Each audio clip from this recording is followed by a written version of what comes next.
there. Go online to NBCSports.com. Check out the entire pit map. It's in the NASCAR section. Coming to get the green in about a mile. A little less than that. Pre-race conversation with Jimmy Johnson's team. Go out there and have ourselves a good day. Let's have some fun. I think we've got a great race car. This is a racetrack that we know we get around real well, so let's just keep ourselves in it the whole race. Be there at the end. That's going to be the big key. Nice, smooth, consistent all the way to the end of the race, Jimmy. To stay on lead lap, that's really all we got to do. Once the sun starts to set, that's when we got to start figuring out what we're going to need for the end of the race. Have some fun today, guys. Business as usual. Drivers coming to get the green. Who's the most nervous person here today, BP? The guy that built the engine in every one of those cars, because Atlanta is tough on engines. They turn them over 9,000 RPMs down the straightaway, but in the corner, they don't drop down to much less than 7,500, 8,000 RPMs. That's a huge RPM for 500 miles for a pushrod engine. Rained here on Friday, was chilly yesterday. The sun came out late yesterday afternoon. It's a beautiful day in Atlanta. 500 miles for the stars of the NASCAR Nextel Cup Series. The Chasers in the top 10 spots. Here we go.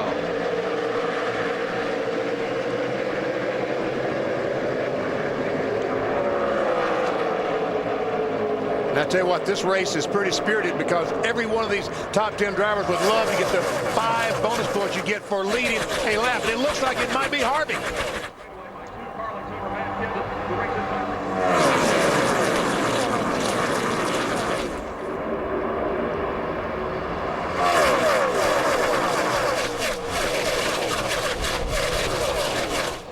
And it was. Kevin Harvick leads lap number 1.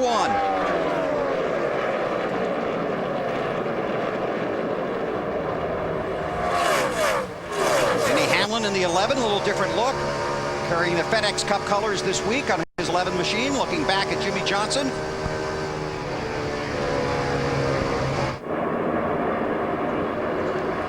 Dale Earnhardt Jr. around Johnson.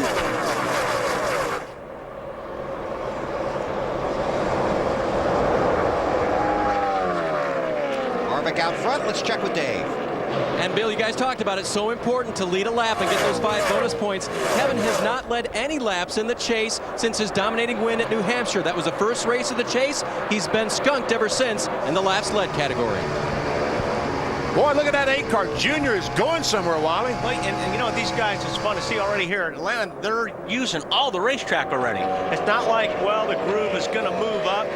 It's already up there. These guys are already 3 wide, especially down to 3 and 4. So far, Junior's moving forward. Marty, what's he saying? Well, he's very happy with the race car, as you would imagine. That's based on practice yesterday. They had a run right before the end of practice. Junior said he liked the last run they did. He didn't like so much, so they put it back to how they were earlier. If there's a racetrack Junior loves, this is it. Just what you talked about, Wally. Trouble. Car around. He just got way high going into turn 3. The car got away from him, just clipped the 25 car Vickers. All right, guys, get ready. But he was up there all by himself. The car looked like it got a little bit loose. He got really, really high, kept it off the wall. First caution of the day. 4 tires here, guys. 4 was tires. running in the 8th spot. And he is trying to pass Casey Kane, that 9 car, on the outside. And you're right, Wally. It looks like he just got some of that loose stuff, the debris up there, and around he goes. Right in front of Jeff Burton. Oh, and he just barely caught the front of that car. He almost got away with it. Almost got away with it. Just he tried saving it there, and he had to turn it off the wall just a little bit. Look at Burton right there. A lot of guys just going through blindly. You just watch the smoke when you're going through here. I mean, this is what you see when something happens. Well, he was actually lucky because he saw the 5 car going down the racetrack, so he knew if he didn't move, it'd be gone by the time he got there. It's the 2nd week in a row he's had trouble early, although this time it looks like Burton got through without any damage. A week ago, ran into the back of Nemechek. But that looked exactly like Kansas when the 12 car, Ryan Newman, spun in front of Burton, that's right. and he couldn't see anything. Pit road is open. None of the leaders are coming. We'll step out. Bass Pro Shops 500 underway at the Atlanta Motor Speedway live on NBC. America. Green flag just goes in the air. Wally, I'm impressed with that 24 car because as badly as they struggled yesterday, I wonder if they were going to make it, but here he is battling Jimmy Johnson's teammate for the 5th position. Top 27 cars did not come down pit road. Brian Vickers did stay out. We'll get an update on that. Dale Jarrett in the 88, too fast exiting. Tail end of the longest line. He's 42nd. Well, you see the 24 down on the bottom of Denny Hamlin takes that spot away. So maybe some of that head scratching down there did him some good. It looks like it. That's the 4th position. Update on the 24 from Allen. Yeah, Bill, it's going to be an interesting day to watch Jeff Gordon. Steve Letarte, the crew chief, told me this morning that 90% of the chassis setup under this car is what they've been running throughout these summer months and running well with. But 10% of the setup are things they found in a test at the Homestead Miami Speedway recently that they think not only can help make them faster here, but might help their teammate Jimmy Johnson be faster over the final 3 races beyond today. They're not necessarily considering themselves one of the threats to win the title, though they haven't given up, but they think what they find today might help their teammate who's a little farther up in points. Be interesting to see how it goes. It will be, and Steve Letarte said this morning in the garage that they've already got their cars lined up for the final races after today. Got Earnhardt taking a look on the outside, going to take the lead away from Kevin Harvick. And he will come by and get those 5 bonus points. We talk about 5 bonus points like it's a lot, but in this business, it is a lot.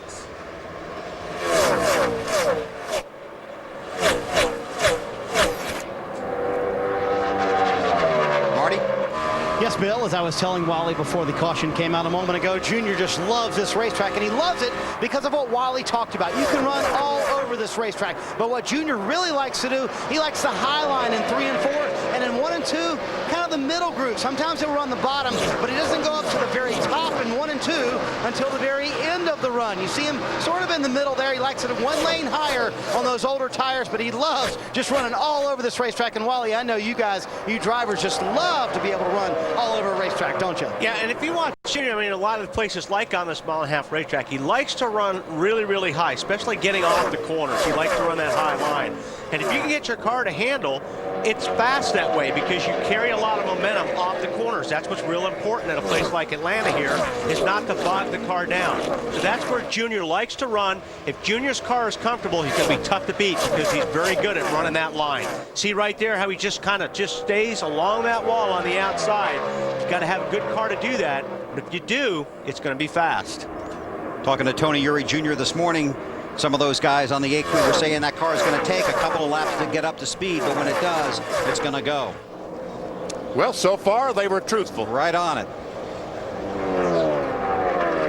Harvick in second. An update from Dave. He's being challenged by the 17. And he goes back to the bottom, Bill. He had tried the high line for a couple of laps there, something that Kevin doesn't like to do, something crew chief Todd Barrier told me he rarely even asked Kevin to try. But spotter had told him that the 17 and the 48 were running up there, and they ought to try it. Kevin now dropping back down to the inside because he feels like that's where his car will work better. Hey, Dave, that was a fun interview in the countdown to green.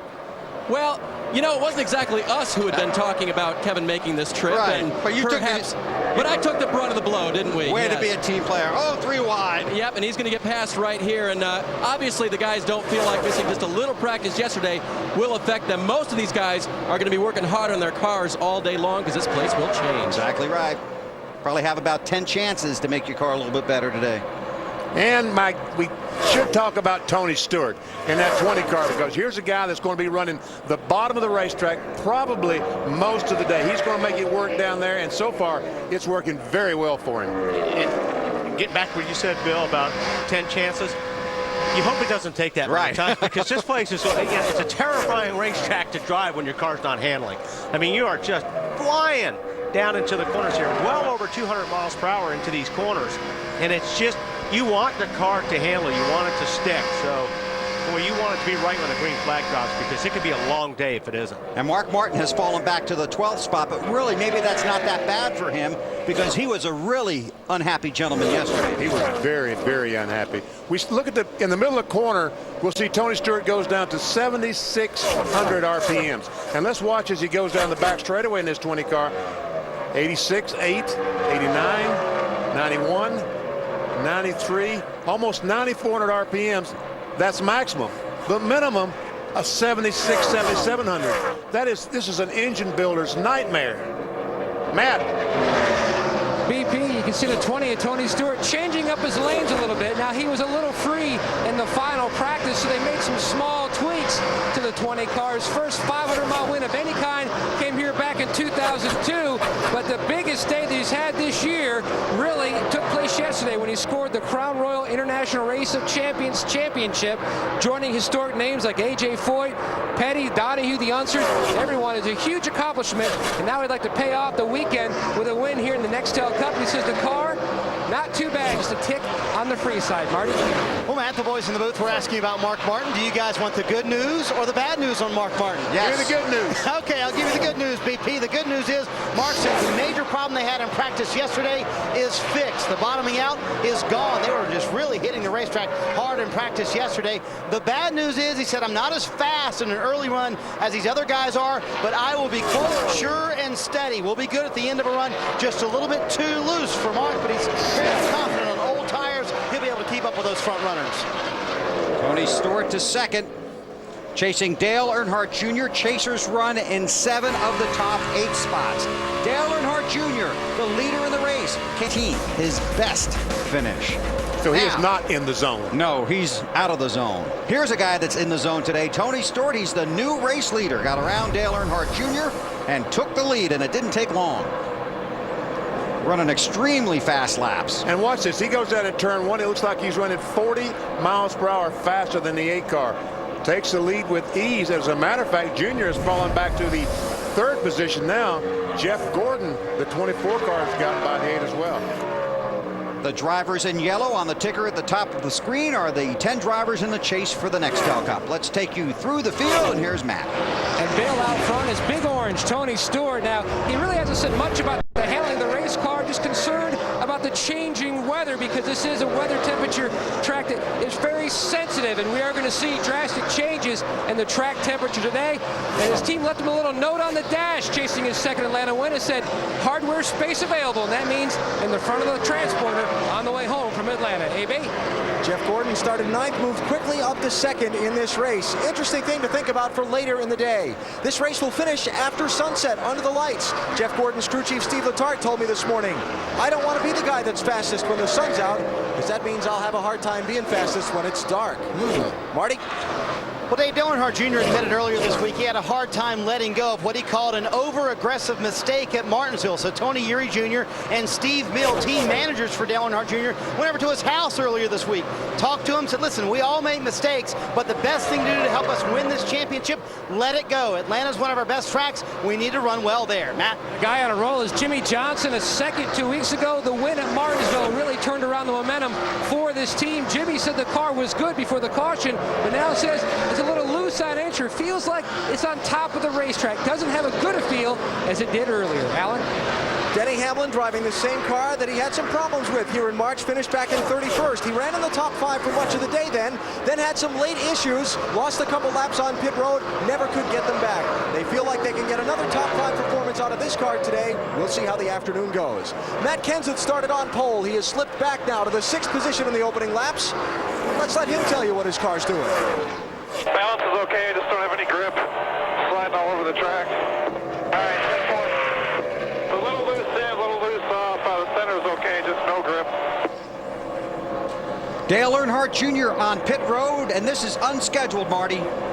Bill, all he said on the radio was, I have a bad vibration. Now remember, they had a problem here in the spring, also with a tire going down. They went down a lap, made up that lap through the lucky dog, were still able to finish 3rd in that race. Very calmly, Tony Eury Jr. said on the radio, bring it to pit road now, not worth us making a mistake here. They thought it was the left rear. To me, the left rear looked up, though. We'll check the pressures on those tires. Clearly, though, Jr. will go down a lap here. We'll have to make it up. Well, it's like a light switch there on his lap times. I was watching his lap times, and all of a sudden he lost like a half a second to 3/4 of a second from like what Tony Stewart was running. So he felt something, and it went bad for like 7 or 8 laps in a row, and he just decided, hey, something's wrong with this thing. And all he can do is hope now that tires, in fact, did fix the problem. Right. Alan, this 99 looking good. Yeah, let's keep going through the field, BP. Carl Edwards at his favorite racetrack. Talked to him before the race. His whole comments on the day were, I love this place. He's got a couple of wins here, running well so far, asking his team to keep him calm through the day, Matt. And Jeff Burton started the day out 5th in the championship standings. And he says, you know, you can't read the headlines when you're the championship point leader, and you certainly can't read them when you lose the championship point lead. And it's exactly what I've done. Just not looked at the papers at all. When we went into this thing, you know, nobody said the 31's going to win the championship. And I didn't care.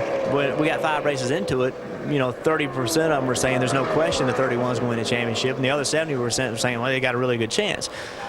Now 100% are saying they don't have a chance, so they don't know what they're talking about, and nor does anybody else. At the end of the day is we're going to go out and race as hard as we can. We believe that we've brought, with the exception of Martinsville, we've brought enough speed to the table to win the championship, and we believe we'll continue to do that. Burton going on the offensive, but right now he is lacking grip, the same problem that he had with his race car in the final practice. Meanwhile, Martin Truex Jr. for the 2nd straight year ended the IROC season with a win right here at the Atlanta Motor Speedway. Would love to score his first Nextel Cup win. He says the car is free right now, but he's hoping as the fuel load burns off, it'll tighten the race car up more and more. Dave? Matt, we've already mentioned that Kevin Harvick left a little early from practice yesterday to go win the race at Memphis. Todd Berrier told me that after that, they listened to their teammate in the 31, what the track conditions were, what incremental changes they were making to their car. It caused them to make the car tighter for the start of today's race. Well, not tight enough. The car very loose. That is why Kevin has gone backwards. Marty? As advertised, Dave, Mark Martin getting a little bit better the longer we run here. He's picked up 2 spots in the last 15 laps or so. You know, I talked to Pat Tryson this morning about all the problems they were having on Saturday. He said, you know, if there's one racetrack where Mark Martin can make his car better, this is it, Atlanta. I know we can get a little bit better throughout the day, and I think we'll be good by the end of the night. Dale Earnhardt Jr., you saw go around Mark Martin.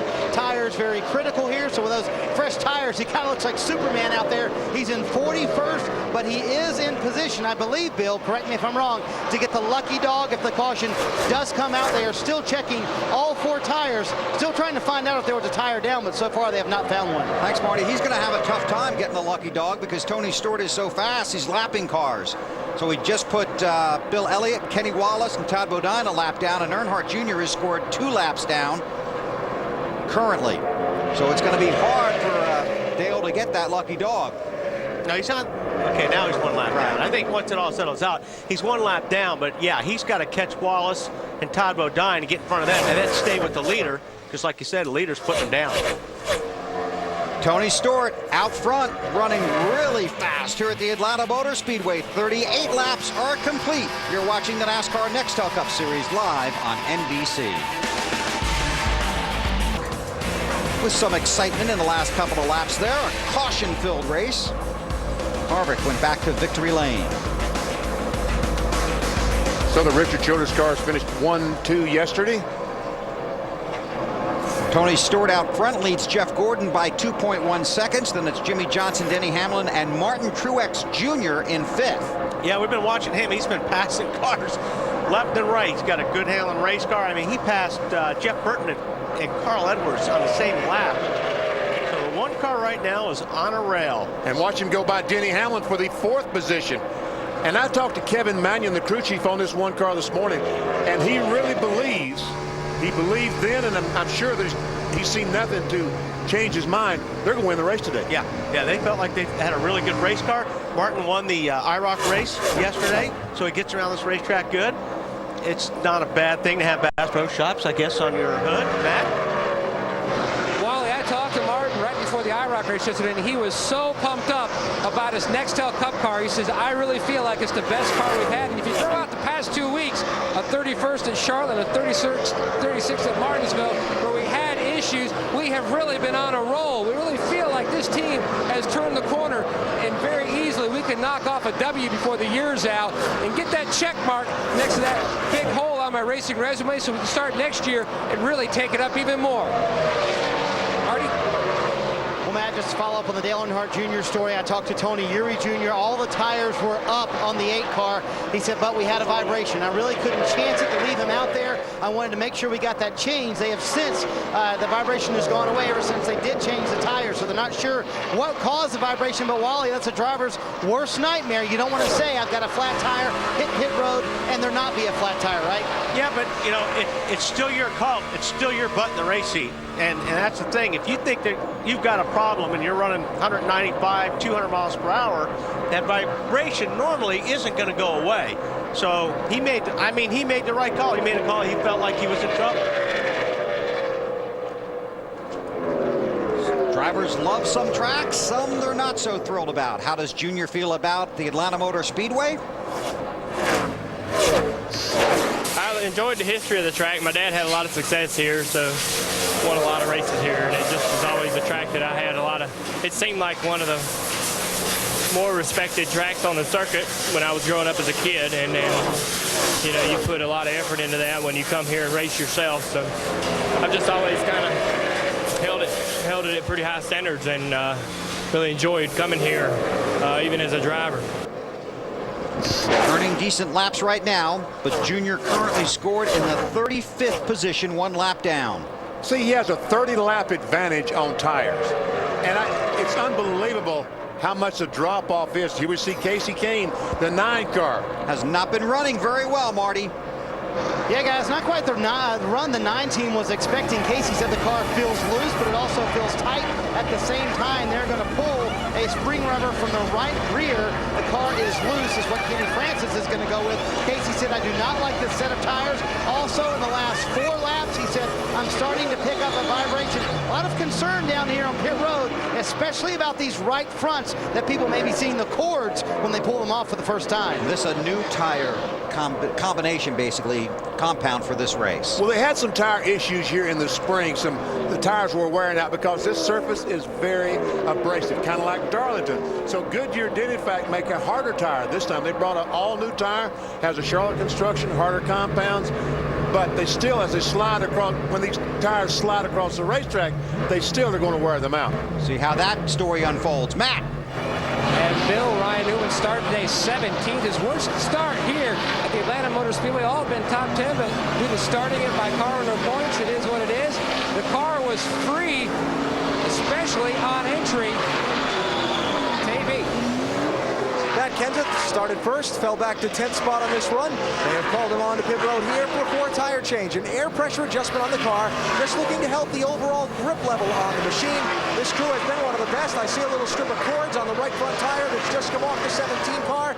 Nice catch on the right rear tire coming around the machine. And so far, the left side tires off the car look pretty good. Over 15 seconds, not a great stop for those guys.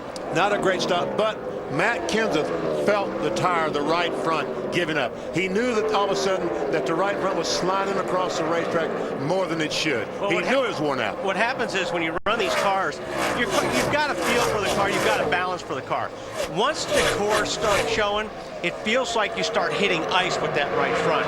The more the tires start showing the cords, the more it feels like you're hitting ice. That's when a driver knows it's time to come in and change it. 53 laps in, these guys are stopping for tire reasons, not fuel reasons. No, they can last another 10 or 15 laps on fuel, but tires not making it. Marty? Hey guys, check out the right front on Casey Kane's car as we talked about. Look at that. That tire is obliterated on the inside shoulder right there. That's beyond cords. That's getting ready to blow. And so it's cords all the way around, Wally and Benny. So pretty much that tire is gone on Casey Kane's right front. Casey, good move hitting pit road, buddy. Because otherwise that 9 car would be wadded up down in a corner someplace in just, what, a lap or 2? Yeah. But like I say, you can feel that. These guys can feel it when they start doing that. Comes to 29, Dave. After being very, very loose, just missing Travis Quapple, leaving his pit. Kevin's car has gone very, very tight, not happy at all. Plus, they had a radio that stayed keyed open. That made Kevin a little angry. They'll make wedge adjustments on both sides of the cars. Air pressure adjustments as well. Try to get this car back in the game. Marty. Well, Dave, biggest concern for Mark Martin was that his car was loose getting into the corner. They're actually going to add a half-pound to the left front tire, as well as taking out a half-pound from the right front tire, or actually adding a half-pound to the right front tire as well, trying to tighten up that car getting into the corner. Matt? And Tony Stewart makes his way down pit road as well. Tony said the car needs to roll through the center of the corner better. It's not bad, but it's been working like that pretty much all weekend. You see him going to work on the left side of the car now. Air pressure change for the 20. AB? Carl Edwards going to pit here for 4 tires. They're going to adjust the air pressure on the right side of the car to try and help the handling on this machine. Green flag pit stop here at lap 56. Also expecting to see Jeff Gordon on pit road, who will have to swing around the front of Carl Edwards. So we'll see Carl make his pit stop here, and then you'll see Jeff Gordon swing around the front. You see a track bar adjustment there being made on that 99 car. Here comes Gordon. He'll swing around the front. It'll be a 4-tire change. Air pressure will be adjusted on the tires on the right side of this car as well. And they carefully come in and on the pits. Edwards got away just in time. Look for a 4-tire change here on Gordon. Jeff Gordon did stay out and lead a lap, so he got 5 bonus points. Jimmy Johnson is currently the race leader.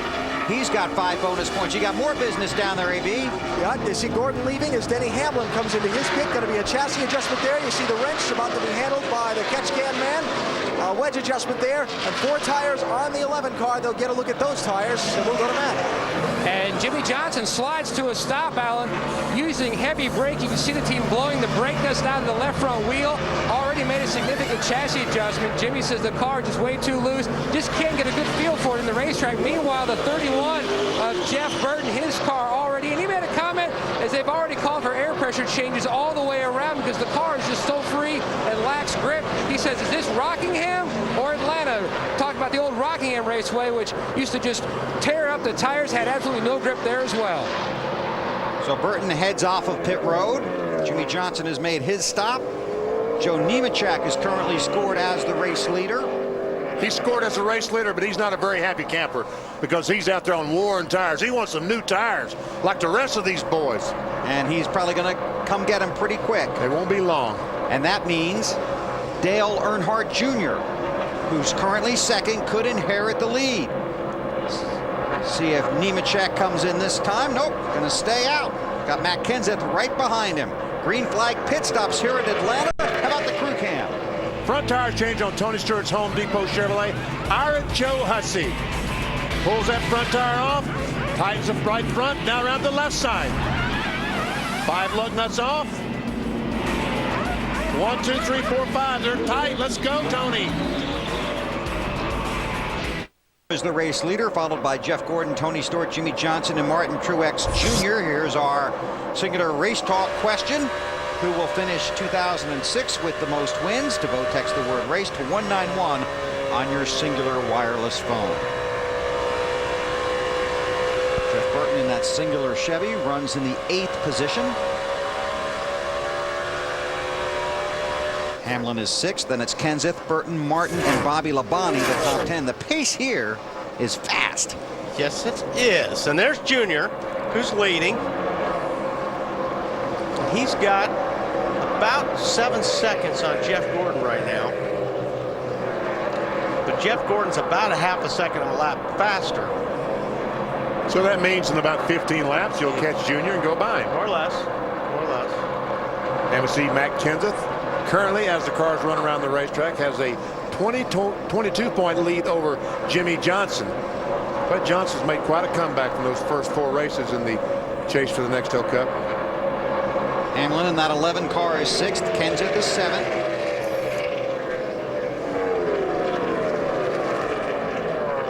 Right now, just 17 cars are scored on the lead lap.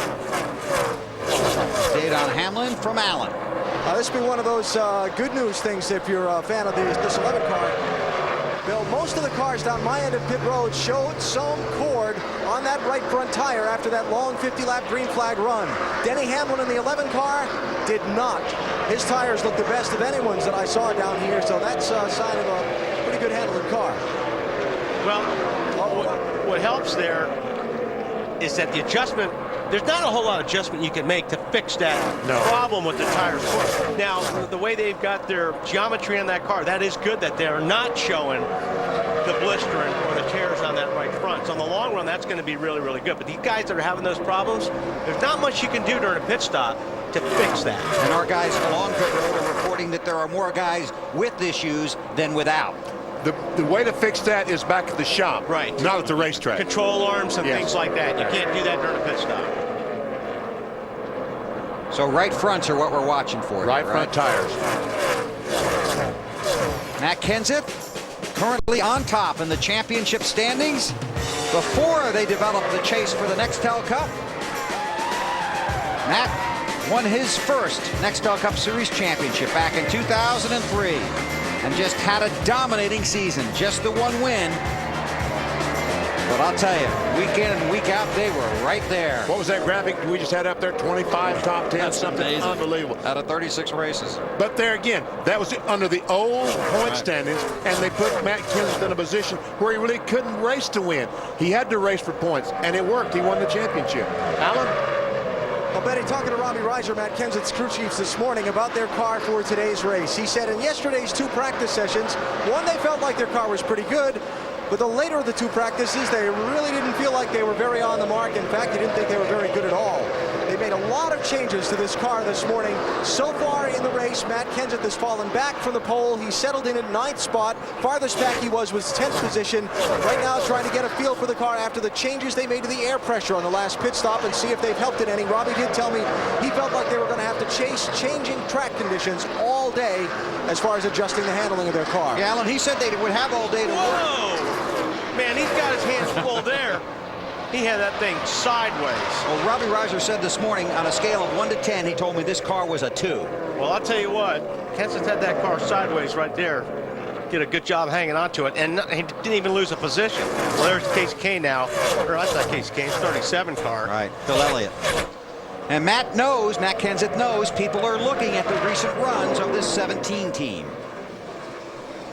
I think that we haven't really performed maybe well enough and put together good enough races maybe to be the points leader, but yet we've worked hard at it. We've never gave up, and we would take some races that we probably should have finished 30th and finished 14th with it. So, I mean, I think that's a credit to our team of never giving up and working hard. So every day is not going to be a good day. Every day is not going to be a day where you're a contender and you're able to win. And on those days, I think a championship team is made of taking them bad days and turning them into as good day as you can, as much as a championship team is made of winning and running up front. So you're not going to have a good day every week, and you got to do the best you can every week with what you have.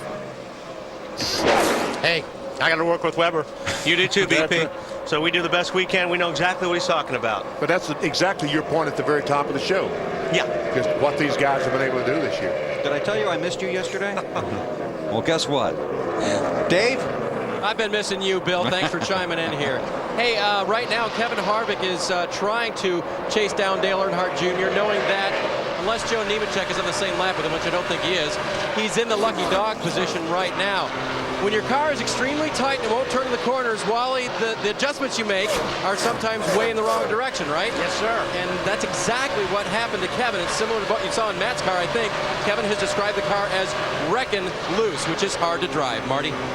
Well, Dave, now here's the game for Dale Earnhardt Jr. Currently, he is the leader of the race, but he has only about 15 more laps on the track before he has to make a green flag stop. So what they're hoping and praying for right now is a caution. That will keep him on the lead lap. If they have to stay out, pit under green, they'll go back down a lap, and like you mentioned, they will not be the lucky dog because there's all those cars in front of them. Of course, they'll be probably 2 laps down by that point by the time they pit. So they're really hoping for a caution in the next 13 laps for Junior. They're planning on pitting on lap 190, or lap 90 rather.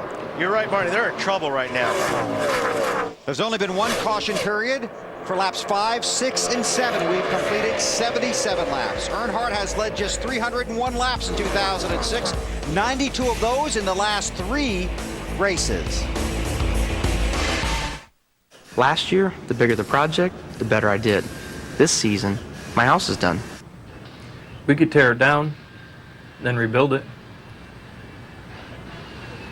Hey, we could do my house. You got any pictures?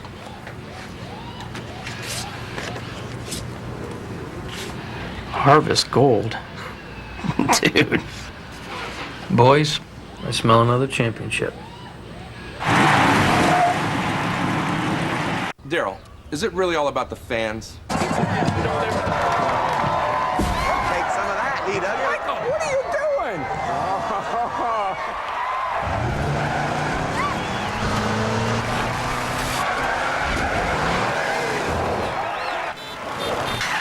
Get out of the way. If there's a way to up the excitement, we'll find it. Awesome. NASCAR fans, thanks for having us. For debris in turn 2, it is a huge benefit for Dale Earnhardt Jr. out of sequence with the rest of the lead lap cars. Saved him from possibly having to pit under the green flag. We're under caution. Pit road is open. The leaders are coming your way, Marty. Bill, what a break for these guys. They were 8 laps from a green flag pit stop, as you said. Saving grace for the day for Dale Earnhardt Jr. Mark this moment down top of your screen in the 8 car. He's the leader, said it feels like the right front is bouncing on the track, and he's laying on that right front spring fairly hard. The car's a little bit tight. They take a half pound on left rear tire, Matt. Tony Stewart showed considerable wear on the right front because his car was tight on the first run. He said the car took off way too free on this run. Slight air pressure change to help that. AB? Jeff Gordon, center of the screen, has to stop short in his pit box because Denny Hamlin would be coming around in front of him, so Gordon has a good exit. Little air pressure adjustment on the left side of the car, and Gordon with a close race with his teammate Jimmy Johnson off the pit lane. And here is the Nextel race off of pit road. Allen? Junior, whole serve being his guys. Johnson gains a couple. Nextel celebrating speed, teamwork, and getting things done instantly. Under our second caution period of the day here at the Atlanta Motor Speedway in the Bass Pro Shops 500. You're watching NASCAR on NBC. Gordon lost a spot. Tony Stewart lost a spot. It was that Jimmy Johnson that moved up into second place by Gordon and Stewart. But Matt Kenseth is going to lose a bunch of spots, and here's why. Pulls into his stall. Just over the line, you see the official saying, guys, you got to push it back behind the line, and that little mistake, BP, will cost you 5 or 6 seconds or a bunch of positions in this case. You say, well, the right rear is outside the line. That's okay if you've got to drive into around another car. It's okay to have that right rear out there. Alan, what about that stop? They found a little problem on the car on that stop, Benny, on the right front tire that came off the car. On the inside edge, there was something rubbing on that tire that has caused Robbie Reiser concern. He first called Matt Kenseth to come back down pit road. Then they told him, then Matt didn't pit basically because we went on 1 to go. The problem was not on the first set of tires, so that's something they're going to keep an eye on and see if they need to fix on the next pit stop. And as we get the restart here at Atlanta, Coke invites you to drink it down and start it up. Dale Jarrett was the lucky dog. You see the 29 car down there on the bottom. Kevin Harvick really likes to get that lap back. There are only 18 cars scored on the lead lap. Matt Kenseth restarted 15. Jeff Gordon right on the rear bumper of the 48 car, Jimmy Johnson. Tell you what, that 24 car is racy today. Yeah, really looks pretty good. Harvick would really love to get that lap back. And it's just one place, DP, where as you see Gordon go by the 48, that you got to be careful when you pull up at somebody to get them loose, because it happens so fast, it could get you in trouble. The guy in front of you just jumps out of the gas, or the cars get upset. Really, you're going so fast here, it's very easy to get somebody loose. And when they jump out of the gas, you run in the back on them. Right. Junior has led 39 laps today. And Junior's car is really, really good at the get-go. As we've seen, that thing just flies for about 10 or 15 laps. But we'll see if they made the right adjustments to have that car be a little bit more consistent where it doesn't fall off so much. Tony Gibson, who works on this 8 car, I talked to him this morning. He goes, you know, you never want to say we're good or we're running well or whatever. He goes, when my wife calls and asks how the car is and I don't say much, she pretty much knows we're going to be okay. You don't want to jinx yourself. That's right. He didn't want to say too much today. Alan, what's up with the 17? They figured anything out? Not yet. They just had a big huddle and looked at those tires, Benny. But you were asking about the pit stop before. Let's let Matt explain what was going on there. Just leave that sign back, Father Robbie. That just ain't enough room for me. I thought I stopped on it, but I guess I didn't. By the time I see that sign, and that end pit box is blacktop and not cement, I guess, the way the tires slid. Or, you know, you can usually stop on the cement ones. I just kept sliding.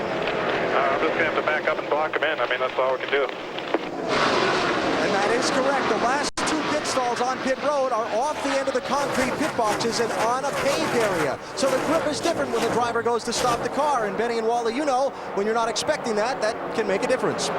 Yeah, what he's talking about, he dropped that sign in front, and what you do is you're supposed to take the nose of your car and stop it right at that sign, but sometimes you slide through that sign. So what they're doing is they want to move that sign back to help with that. And you still got to get around the guy that's already in the stall in front of you, too. Right. So it makes it even more difficult. That's right. Denny Hamlin is pitting next to Matt Kenseth, and he's running in front of Matt Kenseth, so he's going to be there first. Now the 17 somehow's got to drive around him, get in his stall, and stop before he goes over the line. The good news for Kenseth right now, though, is he's 13th and Hamlin is 17th. So if they came to pit road in that fashion, it would help Matt. Earnhardt Jr. won here in March of 2004. He had 6 top 5s in Atlanta and 8 top 10s. He was 3rd here in March. Well, the 8 car, Dale Earnhardt Jr. still leads. Jeff Gordon looked like he was going to come up and pass him a couple of laps ago, but now that lead is stabilized and Gordon not able to do too much with him. Looks like Gordon's hunting for a groove or a line to try and rope in Earnhardt. Could have picked up a little bit of that aero push that we talked about, and he tried a different line, didn't work for him. So he's back to where he was running earlier. So he wants that line that Earnhardt's using. He wants that line, but when he gets up a little bit closer than where he is right now, about another 2 car lengths, 3 car lengths, he starts picking up an aero push if you're running the exact same line as Earnhardt. So that's why he went up to the high side to see if he can get away from that, pick up a little ground, but he didn't. His car didn't like it up there. Jimmy Johnson is about 2 seconds behind Gordon in 3rd. Then it's Stewart, Jeff Burton, Martin Truex Jr., Carl Edwards, Clint Boyer, Bobby Labonte, and Casey Kane, the top 10.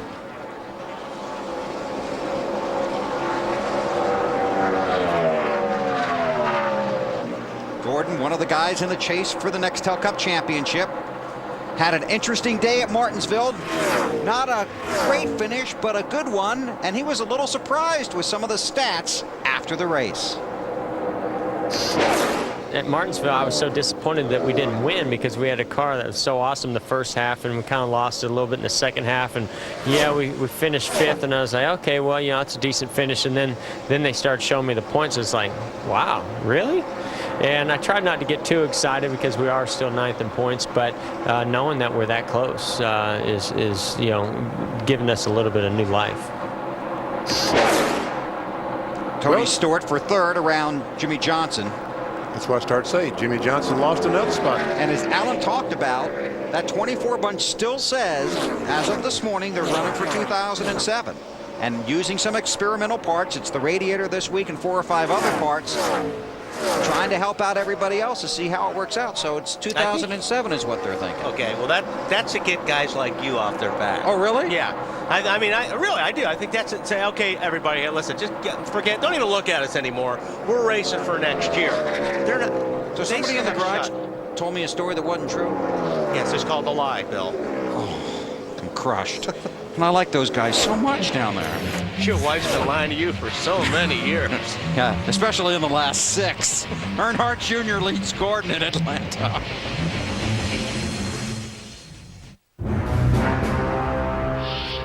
Shall we raise our shields, Captain? At ease, Mr. Chekhov. Again with the shields. I wish he'd just relax and enjoy the amazing picture clarity of the DirecTV HD we just hooked up. With what Starfleet just ponied up for this big screen TV, settling for cable would be illogical. What? I can't use that line? This is for the lead at Atlanta. 109 laps complete. Dale Earnhardt Jr. has it. Jeff Gordon trying to take it away.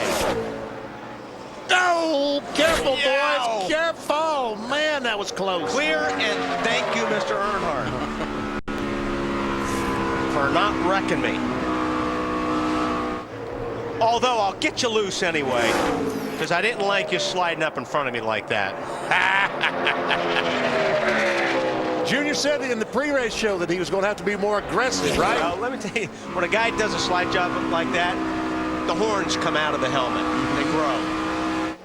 Do you speak from experience there? I always have horns, but Junior's a nice guy, and when he had that happen to him just then, he's like, well, sure I like that too much. 110 laps complete, working lap 111. Earnhardt has led 62 laps. We'll watch the leaders and take you through the field, starting with Dale Earnhardt Jr., and here's Mr. Snyder. And Mr. Weber, he's back up front, and he told me aggressive but smart. No more mental errors. The one thing that he's done, he's changed his line. Remember earlier, he was running the bottom in 1 and 2, the top in 3 and 4. Now he's doing the opposite. Bottom in 3 and 4 and the top in 1 and 2. It seems to have helped, but Junior has picked up a tight condition here midway through the run. Alan? It's interesting watching Jeff Gordon move around to different lines on the racetrack, because Steve Letarte, the crew chief, told me this morning that these Nextel Cup cars have gotten so finely tuned now that the driver just about has to pick the line he wants to run and let the crew chief adjust from there. Steve said not to look for Jeff to run the very bottom in 1 and 2. It's too bumpy for the setup they have on the car, Matt. And Tony Stewart runs in the 3rd position. The car, he says, is now too free on entry and too free on exit. Started day in the 11th position, currently runs 3rd.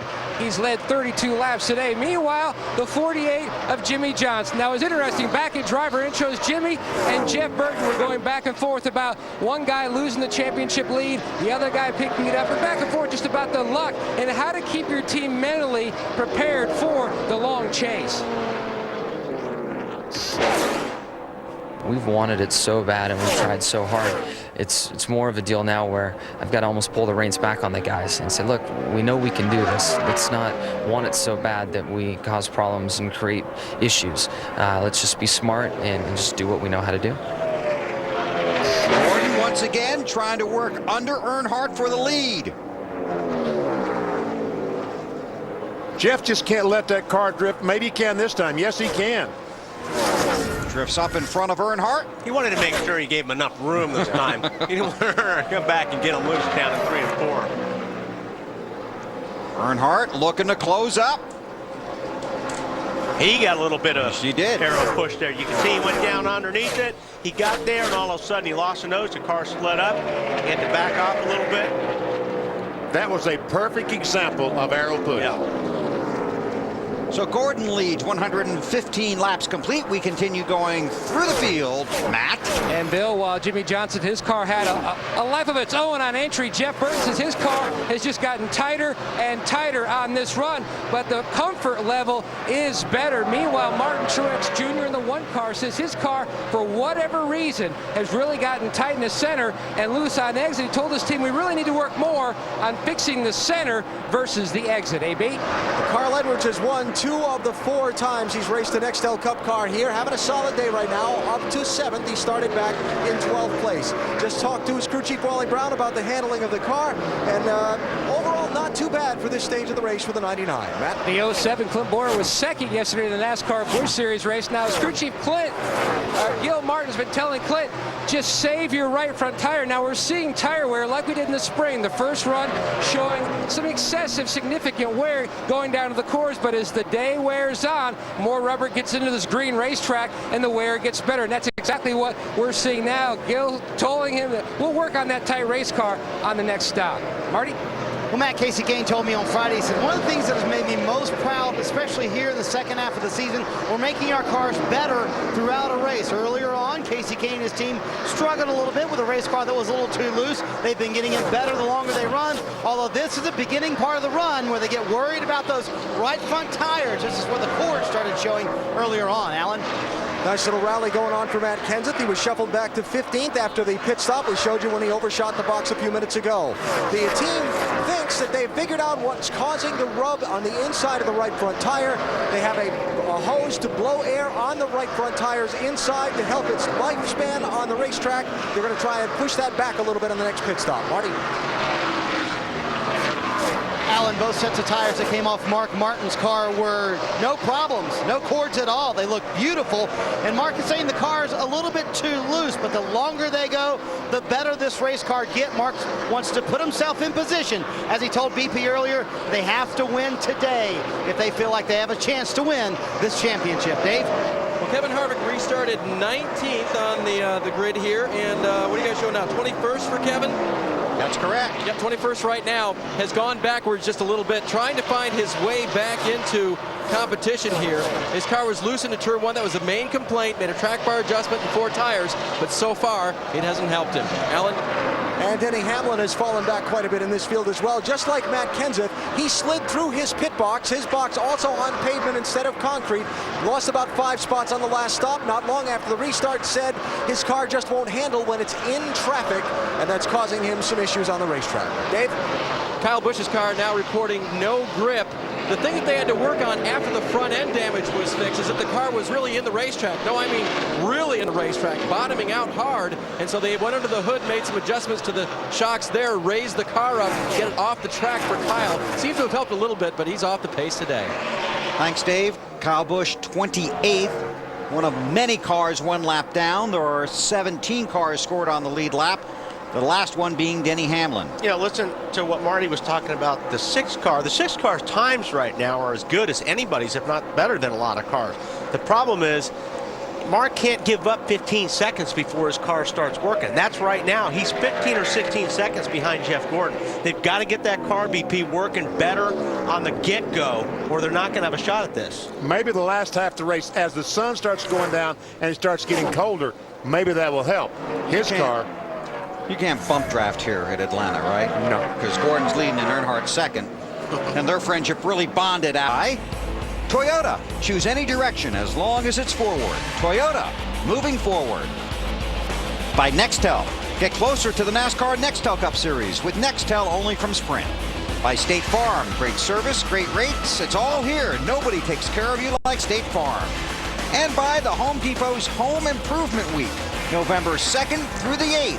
Go to 7project7days.com for details. Jeff Gordon is the race leader. Tony Stewart in that Home Depot ride is second. Then it's Earnhardt Jr., Jeff Burton, and Jimmy Johnson. Do want to throw in that Bobby Labonte has made several stops on and off of pit road. Matt Yoakum reporting an overheating problem on the 43 car. He's currently scored 41st. 4 laps down. Gordon leads. BP, please. You know, since we're so close to Columbus, Georgia, the headquarters for Aflac, it's my privilege and pleasure to cue the duck. Means it's time for the Aflac trivia question. Aflac! Who was the only driver to finish last among chasers in a chase race and still win the championship? Well, you only have 2 guys to pick from. Did Kurt Busch finish last year at Atlanta when he blew up in 2004? I believe he did. Let's see if that's right. Hey! First one I've ever gotten right. Finished early that day, didn't he? Just very early. On to win the championship. And came in here with what, over 100-point lead on the field. Looks like it's going to be a runaway for Kurt Busch. And when he had that engine problem, it brought everyone back into play. You remember that and the wheel at Homestead coming off. Okay, let's see. Jeff Gordon leads, a 4-time winner here. Carl Edwards won both races here a year ago. You got a story on 99, Alan? Just monitoring some of the radio traffic between Carl and the car and crew chief Wally Brown in the pit box. And, you know, a driver needs some feedback to know how he's doing, maybe even beyond what he feels and sees on the racetrack. 31.87, the leader ran at 91. Last lap was awesome, actually. Oh, you're just saying that. That was the fastest one there, buddy. Gained slightly on the leader, Carl. I can see a few car lengths there. No bull. Spotter Bobby Hudson chiming in. You know, the driver's always expecting his crew chief to just keep him pumped up. He said, oh, come on, you're not pulling my leg, are you? Carl is fast. He's catching and passing some of these cars that have been in front of him. Currently shown in the 7th position, Allen. Trying to work his way forward. The next car in front of him, the 1 of Martin Truex Jr. And looks like Martin's about a half a corner in front of the 99. See, he ran that good lap. Now they expect him to do that every single lap. He's like, how did I do that? I forgot. Wow, what's up with Matt Kenseth on pit road? He's got a long way to head down pit road all the way to Alan Bestwick. Yeah, it was. You hear Robbie Reiser talk to his driver. They just had a conversation. Matt asked how long till we pit. He was told about 5 more laps. But Robbie said, come in if you can't wait and we have a problem. Matt said, I'm coming in right now. So here he is, the championship leader on pit road. Remember, they had some cord showing on the right front after that first long green flag run. And then they thought that bead blower, see the front tire changer, Justin Nottestad, reach back and knock that hose that's blowing air on the right front tire out of the way. So the 4-tire change here for Matt. Robbie Reiser already coming down off the pit box, wanting to look at the tires that have come off the car. And now they're going to hope this thing stays green until everybody else has to pit. See what happens? 17.5-second pit stop instead of a normal 13.5. 4 seconds it costs just to knock a hose back out of the way. And 4 seconds on a racetrack where they're running 190 miles per hour is a lot. And there is the race leader, Jeff Gordon, going around Matt Kenseth. Gordon in that 24 car, Kenseth in the 17. Kyle Busch on pit road, Dave. He's kind of the forgotten chaser now, Bill. They need a big wedge adjustment in that car. It is very, very loose. Bad loose, according to Kyle. They will put 4 tires on it and get him back on the track. So they work on the 5 car. Kyle involved in an early spin. Brought out the first caution of the race on lap 5. See 26, Jamie McMurray has also been on pit road.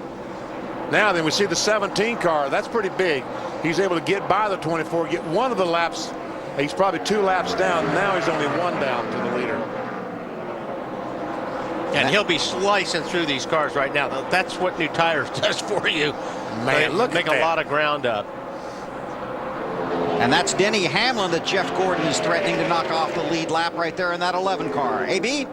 Just a follow-up, Matt Kenseth called in and asked Robbie Reiser to tell him what that inside sidewall on the right front tire looked like so he would know how hard to run the car. Robbie looked at the tire, called out to Matt and said, it looks good, it's fine, and it does. And at least Matt Kenseth can believe Robbie Reiser that what he's telling him is in fact the truth, because in that kind of a situation, I don't think any crew chief is going to lie to a driver. Correct. Harvick now hits pit road in that 29 car. Hamlin did get knocked off the lead lap by the 24 of Gordon. Dave? Very, very tight race car right now for Kevin Harvick. Also, Robbie Gordon was in, been hoping to be the lucky dog, but that goes away as he pits as well. 4 tires for Harvick. They will make an air pressure adjustment for him to try to loosen that car up. Matt? 12 of Ryan Newman running back in the 29th position. Just can't seem to find the balance on this race car today. They've had issues on these 1.5-mile tracks. Change is already complete as far as air pressure goes in the 12. Trying to tweak it, get it somewhere in that sweet spot so he can do something with it. These green flag stops coming with 139 laps complete. And this is a car right here that yesterday you didn't think was going to be anywhere near the front, let alone at the front. I was just sitting here thinking the same thing, Bill. What a huge turnaround from yesterday morning to now. The 24 car, they're all scratching their head and saying that he could. Jeff Gordon told me, I can't drive the car. I don't have any idea what it's going to do. It'll go in the corner, and it may go right, it may go left. So hats off to Steve Letarte and that crew. They have worked very, very hard to get this car where it can lead this race here at Atlanta. And it wasn't just what they were telling us, or you could see it by looking at the computer numbers. Oh, he was last. He was one of the slowest cars here, Matt. And the 07 Clint Boyer is in now. They're just trying to work and save that right front tire, but look at the tire wear that a lot of teams have had, especially even the 07. They are in that safe zone, just trying to get this car to free up a little bit. And the center of the corner had a great run yesterday in Memphis, trying to have a good weekend all around with a solid top 5 finish here at Atlanta. Meanwhile, the 48 of Jimmy Johnson led the point standing so many times this year. Felt like this could be the year, but they're now back in it after that win at Martinsville. Jimmy says the car had a life of its own on entry, just way too free, trying to tighten it up. You see him go to work. They're going to make a chassis adjustment across the back of the race car of the 48 of Johnson. Good solid stop going so far for the Lowe's guys. Good day so far. Meanwhile, the 55 of Michael Waltrip also on pit road. Dave? The 88 of Dale Jarrett. You know, don't you hate it when the lucky dog doesn't make any progress? Well, he went from 18th to 9th before all of these pit stops were starting. A very, very good run for DJ. Right now he's going to take on 4 tires, and the crew according to DJ, it's 4 tires, and that's it. No changes right now to the 88. Marty. Dave Casey King hung around the 10th position for most of this run. He said at the end of the run, the right front tire felt fine. We will check on that. He said he could use more grip, though. 1.5 rounds down on left rear wedge. He said, I can't drive as hard as these guys around me. It's just not worth it. It's too early in the race. That's with 143 laps complete of 325. Still a long way to go just to get to halfway. Jeff Gordon has led 31 laps so far today. That car, Dale Earnhardt Jr., has led the most, 66, but he's on pit road now, Marty. Running for third when he comes to pit road, Bill, and he said, you know, at the end of that run, I just really got way too tight and couldn't keep up with the 20 car who passed him, as well as Jeff Gordon who passed him. It'll be an air pressure adjustment, trying to get this car better later in the run, but clearly on brand new tires, Junior's about the fastest thing out there, Matt. Jeff Burton's been fourth 3 times here at Atlanta, working on a win now. They're trying to make some more adjustments to the car. He says, I'm struggling with the rear and the front grip. I've had to slow down a little bit, but sometimes when you slow down, you actually go faster. And the 20 of Tony Stewart is in as well. They're going to make a track bar adjustment and wedge adjustment. He says when he tries to move up, the car just gets tighter and tighter. They need to be better on the front end of the run. Their car's pretty rock solid, AB. And the race leader, Jeff Gordon, is in. They're going to make air pressure adjustments in the left front and right front tires. 4 tire change here. A little coordination between the cars pitting in front of and behind Jeff Gordon. Denny Hamlin in last lap. Carl Edwards coming now. Marty? Well, Alan, Mark Martin at the end of that run was one of the fastest race cars. That's a good stop for the 6 team under green flag conditions. Exactly what they need. Half round of wedge in the left rear. Trying to tighten up just a little bit at the end of that run. Mark said it was just touch too free for him. Alan? And on pit road is Carl Edwards, who has continued to hold steady in the top of the standings. He's getting a warning from his spotter, Bobby Hudson, about Greg Biffle, who just pulled away from his pit stall just around where Carl has to come on to his pit lane. We have 4 tire change here, and they're going to make air pressure adjustments. And I thought they were going to make a track bar adjustment, but yeah, there it is. Okay, there's the wrench going in and out, and of course top it off with fuel. And the most important thing on these pit stops for these teams right now, looking at the condition of the tires after they come off the car. What do they have to work with for this next long green run? And that's what we'll want to know. Exactly right. Yes. But the teams can look at how the wear is on the tires, if the right front wears more than the right rear, and that way they can figure out what they're going to do for their next adjustment. Right, because they stopped last time under the caution at lap 83, now working lap 147. There's Gordon back out on the track, up to speed. Now take a look at when Dale Earnhardt Jr. came to pit road. A little fast. Yeah, that, you know, you're trying to hustle the car.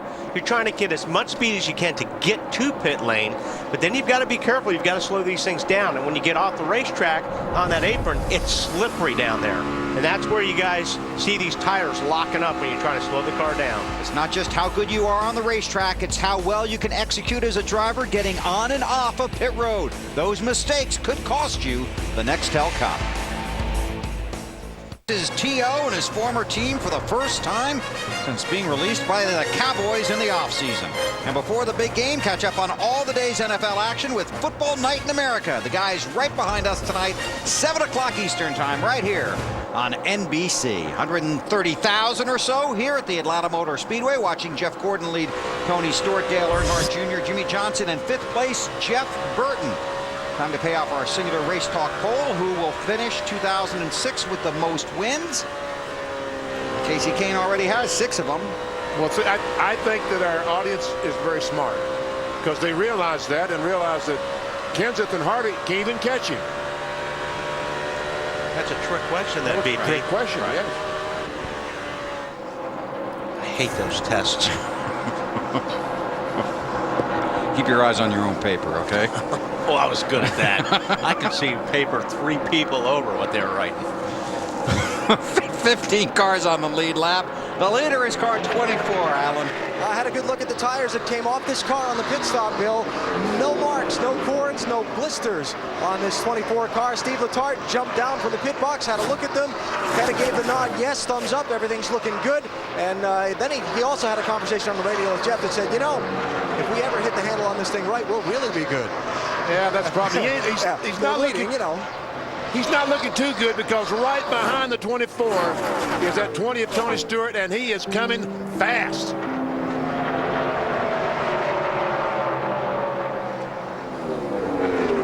See, Tony Stewart is going to run right on the bottom of the racetrack.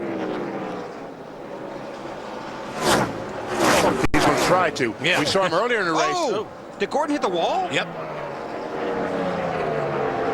Stewart goes by. You okay there?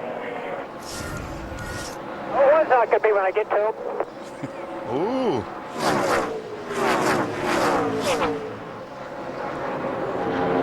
Looking to see the damage. Looks like the Goodyear's rubbed off that right front tire.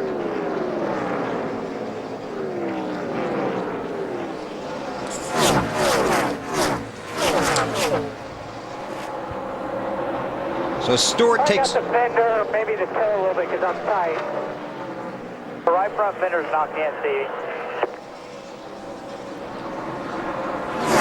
Stewart now the leader, Gordon second, then Earnhardt Jr., Johnson, and Burton. Watch it again.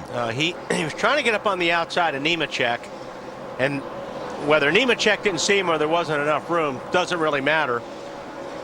Gordon got, it looks like Nemechek got a little bit loose and saved it and got up there, and Gordon was trying to get on the outside. Regardless, this place is very, very aerodynamic dependent on what your car does. So if he did knock the fender in just a little bit, it's going to change the handling of that car. See, they flare those fenders out like the right front. They flare it out, which when the air hits it, it gives it downforce and forces down in the racetrack. You lose that fender flare, and man, you got your hands full. And Gordon had just passed Bill Elliott in laps led at Atlanta in the 6th all-time. Elliott had led 1,016 laps. Gordon started the day at 976. Jeff has led 44 laps today. Story from pit road. Here's Matt Yoh. Bill, the 55 team, and Michael Waltrip racing with heavy hearts today. On Friday, Jackman Steve Spar passed away due to complications from recent heart surgery. He's here in spirit, though. His teammates made a special memorial here in the pit. His helmet, his gloves, his shoes, and his jack. Special at the top, 7 roses, one from each over-the-wall member of this 55 team. And like we said so many times, the NASCAR family is so big, and when we lose one, it definitely touches everybody. Our thoughts and prayers are with Steve's family. And we echo that. Michael Waltrip on the track runs in 33rd with a heavy heart today.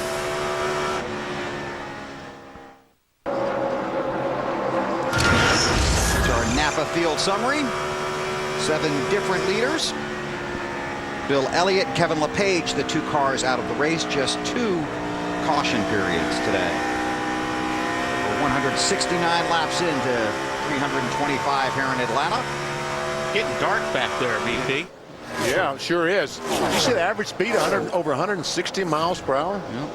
Only 14 cars Right in front of you. on the lead lap. What? Jeff Gordon is off the pace. That's coming out of turn 2. A lot of I can't smoke. believe he ran into the back of you. Sounds like That's stupid. someone ran in the back of the 24 and caused Got him a to right front down, maybe a left front, but then lots of rear end damage. He ran smack in the back of it. I think something happened in front of him. Gordon probably slowed down. That's what he's talking about. I don't think he brought out the caution. World-renowned Jamie McMurray. Well, we know who hit him. Well, he heads for pit road. Say we need to do is get tires on it. Get 4 tires on it. Fix the front fender. Jabba, you stay back. And there's McMurray's car just in front of Gordon heading down pit road. McMurray into his stall. Gordon heads for his. Pit road is closed. I don't know. Maybe that was a caution, guys. I don't see anybody else out there with damage. Alan? All right, let's see what they do here on that right front fender. First of all, that got dinged up a little bit when he got squeezed into the wall by Joe Nemechek a little while ago. There's a tug on the right front. You get to look at the damage on the back end of the car as well. They're going to come around, put 4 tires on. You hear Steve Letarte, the crew chief, telling the guys to come around the car. And look at the plan here of who does what on the pit stop to repair the damage while the other guys execute the tire change. The tire carrier stayed over on the far side of the car to work on the fender, and they rolled the left side tire out from the wall instead of the tire carrier coming around. Marty?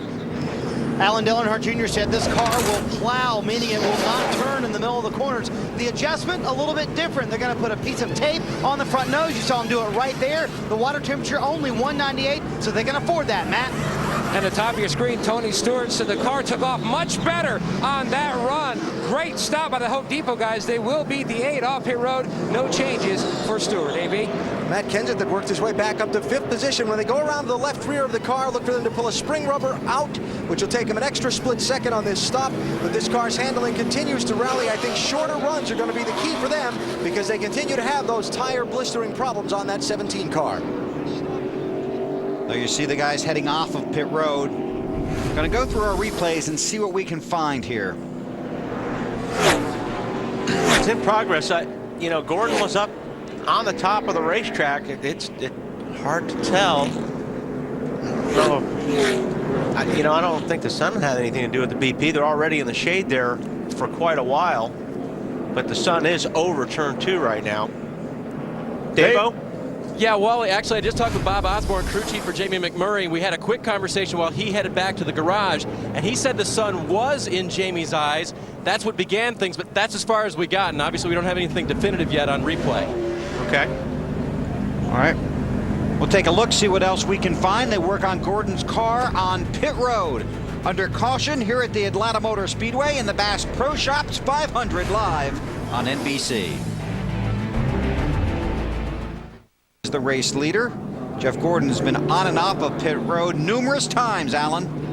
This should be stop number 4, Bill. They continue to work on trying to fix the fenders on the car. This track aerodynamics are so important. They got the left front done to their satisfaction, the right front as well. They continue to work around the right rear, and that's all they're going to get done because the field, I believe, is getting the 1-to-go signal here, so they're going to have to run like that, however it is for this next stretch of the race. And I'm going to go have a talk with Steve Letarte after he assesses the damage and get his report. Okay, good job, Alan. They did not give them the 1-to-go that time, so we'll stay under caution. We'll step out, come back to Atlanta. Stewart leads Earnhardt Jr., Jimmy Johnson, Jeff Burton, and Matt Kenseth in Atlanta. 6 laps are complete. Time for our DLP race recap. Jimmy Johnson off the win at Martinsville. Matt Kenseth leading him to the green flag after qualifying was rained out here on Friday. Early trouble for Kyle Busch. Spins out going in turn 3, comes down off the banking, and the 25 car Brian Vickers comes along and just barely makes contact, but enough to ruin the 5 cars day. Matt Kenseth has had a tough weekend. Just slides across the line a little bit. That cost them some spots there. They have to push the car back. Jeff Gordon battled with Dale Earnhardt Jr. a couple of times. Got the lead back. But then Nemechek 0-1 goes up the racetrack and pins the 24 up against the outside retaining wall. But then to add insult to injury, McMurray in the 26 runs in the back of the 24 and spins him off of turn 2. And they have made about 5 or 6 pit stops on Jeff Gordon's car trying to get it ready, race ready for the remaining, what? 149 laps. Thank you very much. That was our DLP picture technology race recap. Gordon pitted 5 times, does stay on the lead lap, does have to start at the end of the longest line for pitting too early. He's also too fast exiting into the longest line, which is a long way back. There are only 14 cars on the lead lap. Stewart's the race leader. Here we go.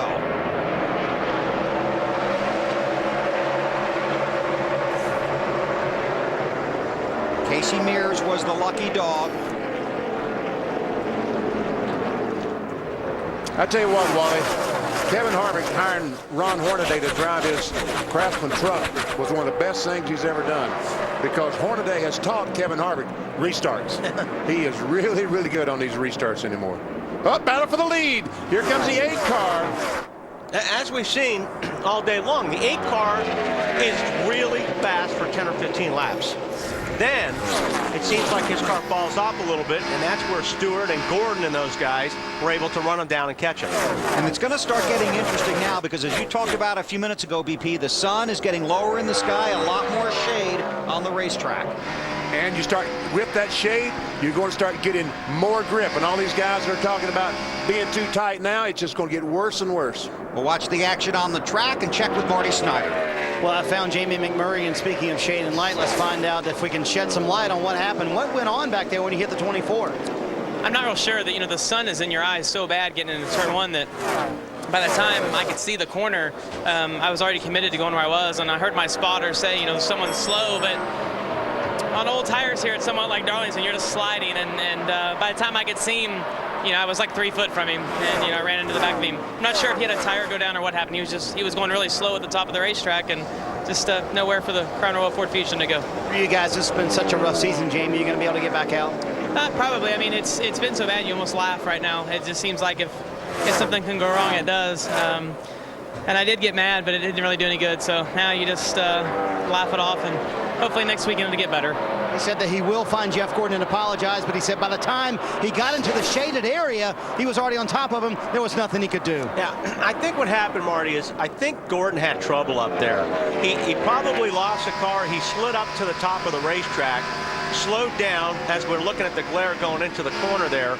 But this happened way down into the corner. But regardless, I think Gordon had problems. He slid up. He was up against the wall, and that's when McMurray came in and had no place to go. Got your shades, BP? Pardon me? Got your sunglasses? I'm telling you, you need your sunglasses. Now, watch this. You go down the front straightaway by the start-finish line. And, folks, this is what you're driving into, the sun. And it's glaring back in the windshield, and this is what you see. Nothing. Now, some of these guys have tape on the windshield. Some of them will have dark visors. Some of them will even be wearing sunglasses at this point of the race, that, you know, because they know it's coming. So some of them have a little bit better than we do right now. Alan? Let's answer definitively what happened to Jeff Gordon. After they finished making their 5 pit stops, he took the time on the team radio to explain to Steve Letarte and the crew. I tell you what happened. That sun's so bad because the time of day they got this race going, he couldn't even see me going in there. He being the 26 that hit you in the back. What'd you do, have a flat tire before that, buddy? I don't know if it's left front or right front, what it was, but it went flat, and I did a great job keeping it out of the wall. I was all excited, and then wham, from behind. And let's get the update from Steve Letarte. Steve, how about the damage on your car? What kind of shape you in? I think we got the damage fixed up pretty well. You know, the guys here in the DuPont Nickers Chevrolet have done a great job all year long, and I'd like to take a minute and thank everyone back at Hendrick Motorsports. You know, 550 employees make this possible, and we really had a lot of fun racing. So you think you're okay? Has he given you any feedback yet? No, he hasn't said anything. That's usually a good sign. All right, thanks, Steve. Wally, you were dead on. Yeah. I didn't realize you had a flat tire. You were dead on. I figured he had to have some kind of problem for the 26 car, who wasn't really running that great. In order for him to catch and run into and wreck the 24, Jeff had to be having some problems. And all that damage on the front of it, you knew he was moving at a rapid rate of speed, and the 24 wasn't. And you have to consider that Gordon's lucky he didn't have more damage, didn't end up at the wall. Yeah, because that could have been really, really bad. Jeff Gordon currently lucky 13th. They're all chasing Dale Earnhardt Jr. He leads Tony Stewart, Jimmy Johnson, Matt Kenseth, and Jeff Burton. NASCAR Next Talk Up Racing from Atlanta, presented by the Home Depot. These fans going to be going for their jackets pretty soon. The sun starts to set here in Atlanta, and a lot of them going for red jackets. Color of car 8, Dale Earnhardt Jr. out front. Bennett Stewart, Jimmy Johnson, Matt Kenseth, Jeff Burton.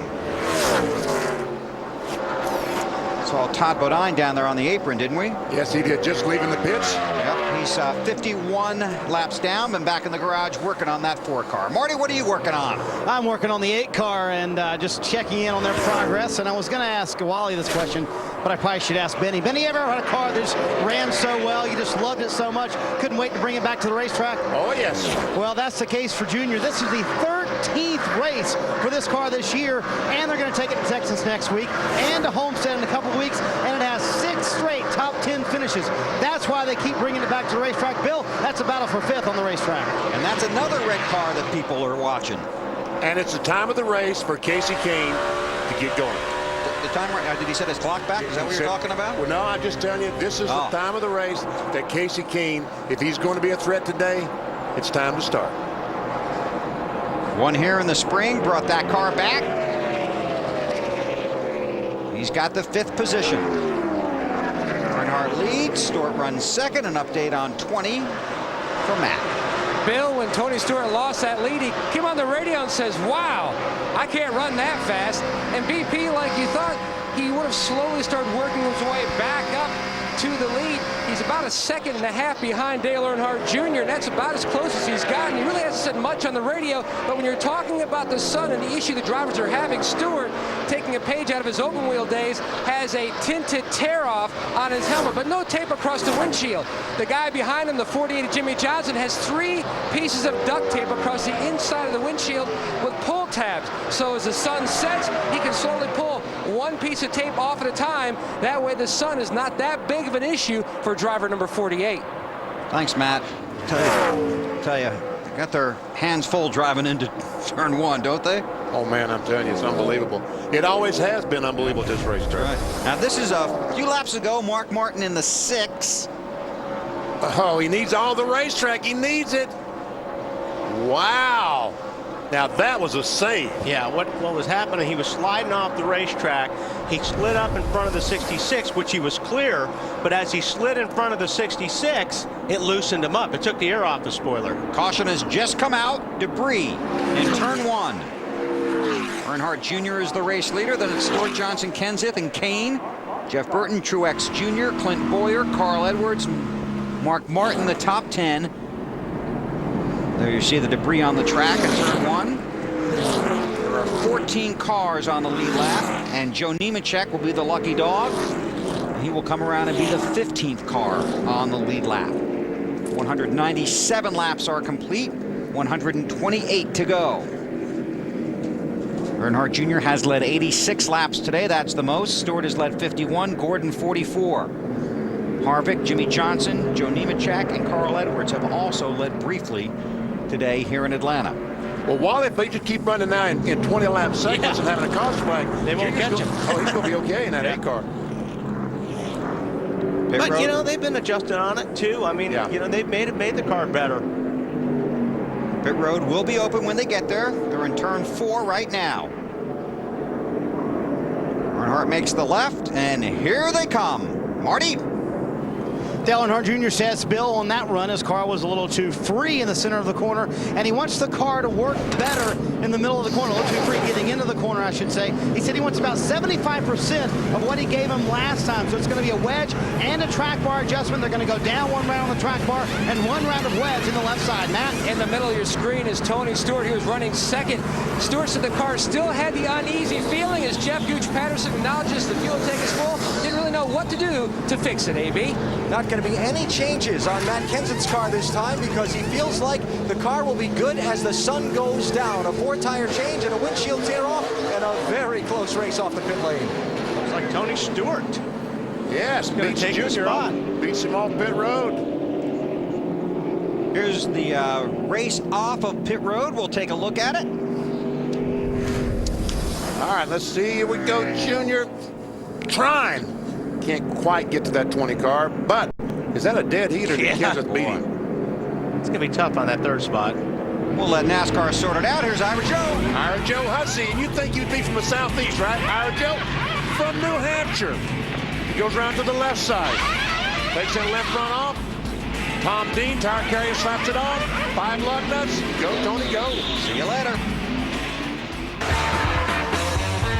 Just on with the hazards here at the Atlanta Motor Speedway today. Round 7 of the chase for the Nextel Cup. Tony Stewart is the race leader. Then it's chasers Earnhardt Jr., Matt Kenseth, Jimmy Johnson, Casey Kane, and Jeff Burton as we go back to green. And look at this. Matt Kenseth is 3rd. He's looking at 2nd right now. Going for 2nd.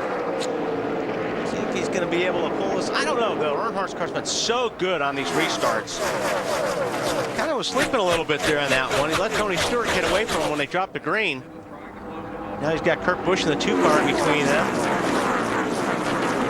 And I believe Kurt's 2 laps down. That's correct.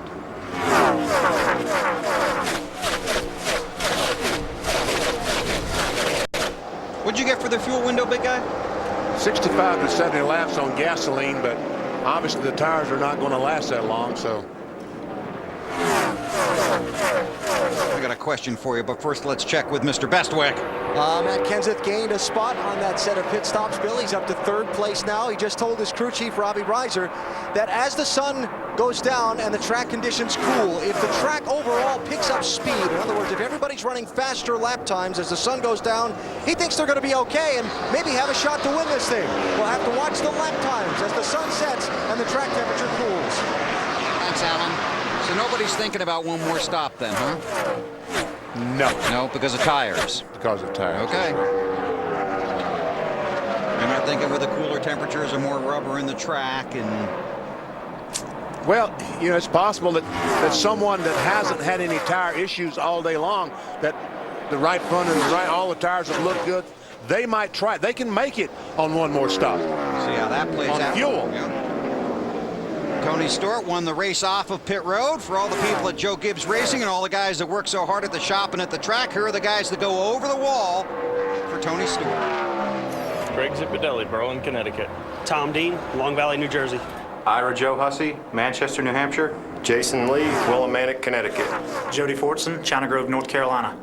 Todd Foster, Birmingham, Alabama. Jeff Patterson, Escondido, California.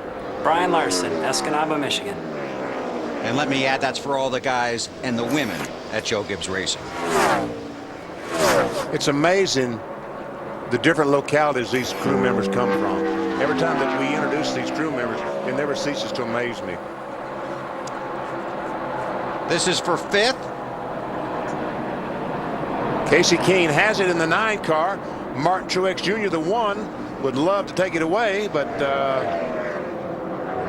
see Denny Hamlin there in the 11 car right behind Truex, but he is 1 lap down. Believe it or not, Kevin Harvick is 23rd, 2 laps down. Dave, your buddy's not doing too well out there today. Well, let's check in with Todd Barrier, his crew chief. Looks like a championship on the edge here, Todd, but it sounds like the car won't decide if it's tight or loose today. It's been loose for the most part. We were tight a couple of runs. Just hadn't really found the balance that he wanted. We just keep trying to make it one or the other. It's still free right now, so we're just going to keep winding wedge in and keep working on it. Hopefully, just make a day out of it. That's all we do. That run was a little better. What did you guys do? Kevin asked you over the radio. What'd you do? Well, we keep knocking the fenders in on the front and just stupid stuff we shouldn't have to be doing. Yeah, they're frustrated down here, but trying to get Kevin at least in a position to where he can get back on the lead lap, and that's been the tough part. He's 2 laps down, so he's not in position for the lucky dog. And Dave, no matter whether it has affected them today or not, the story tomorrow is going to be that he was not here for the second practice session. Yeah, as much as Kevin didn't want to talk about it, and you know, it really probably isn't the problem, but it'll sound like the problem. Exactly right. You know, if Kevin had spent every waking minute here, if they had spent every lap on the track they could have, then they wouldn't be talking about it this way. check this out. Jimmy Johnson, he's got his race face on now. He goes by Junior for that 2nd spot. And this is the part of the run where you thought the 8 would be stronger. I'm sorry, 3rd spot. Yes, I thought the Junior would be strong, but yet he's falling back to the 4th position. And Kurt Busch is going to go underneath him, Marty. Yeah, Junior not very happy with the car early in the run here, and as you guys say, that has been their strength all afternoon long. Junior came on the radio during that pass when Jimmy Johnson was going around him. He said, I have no right rear grip right now, really loose, and they haven't been loose for much today, so maybe they're hoping, or they are hoping, the car will get tighter the longer he runs. Junior trying to hang on to it, though, here early in the run. And just to underscore your point, that 2 car is a couple of laps down. Right. Which means if you're a couple laps down, you're slower than most people. Right. And he's trying to get by the 8 car right now.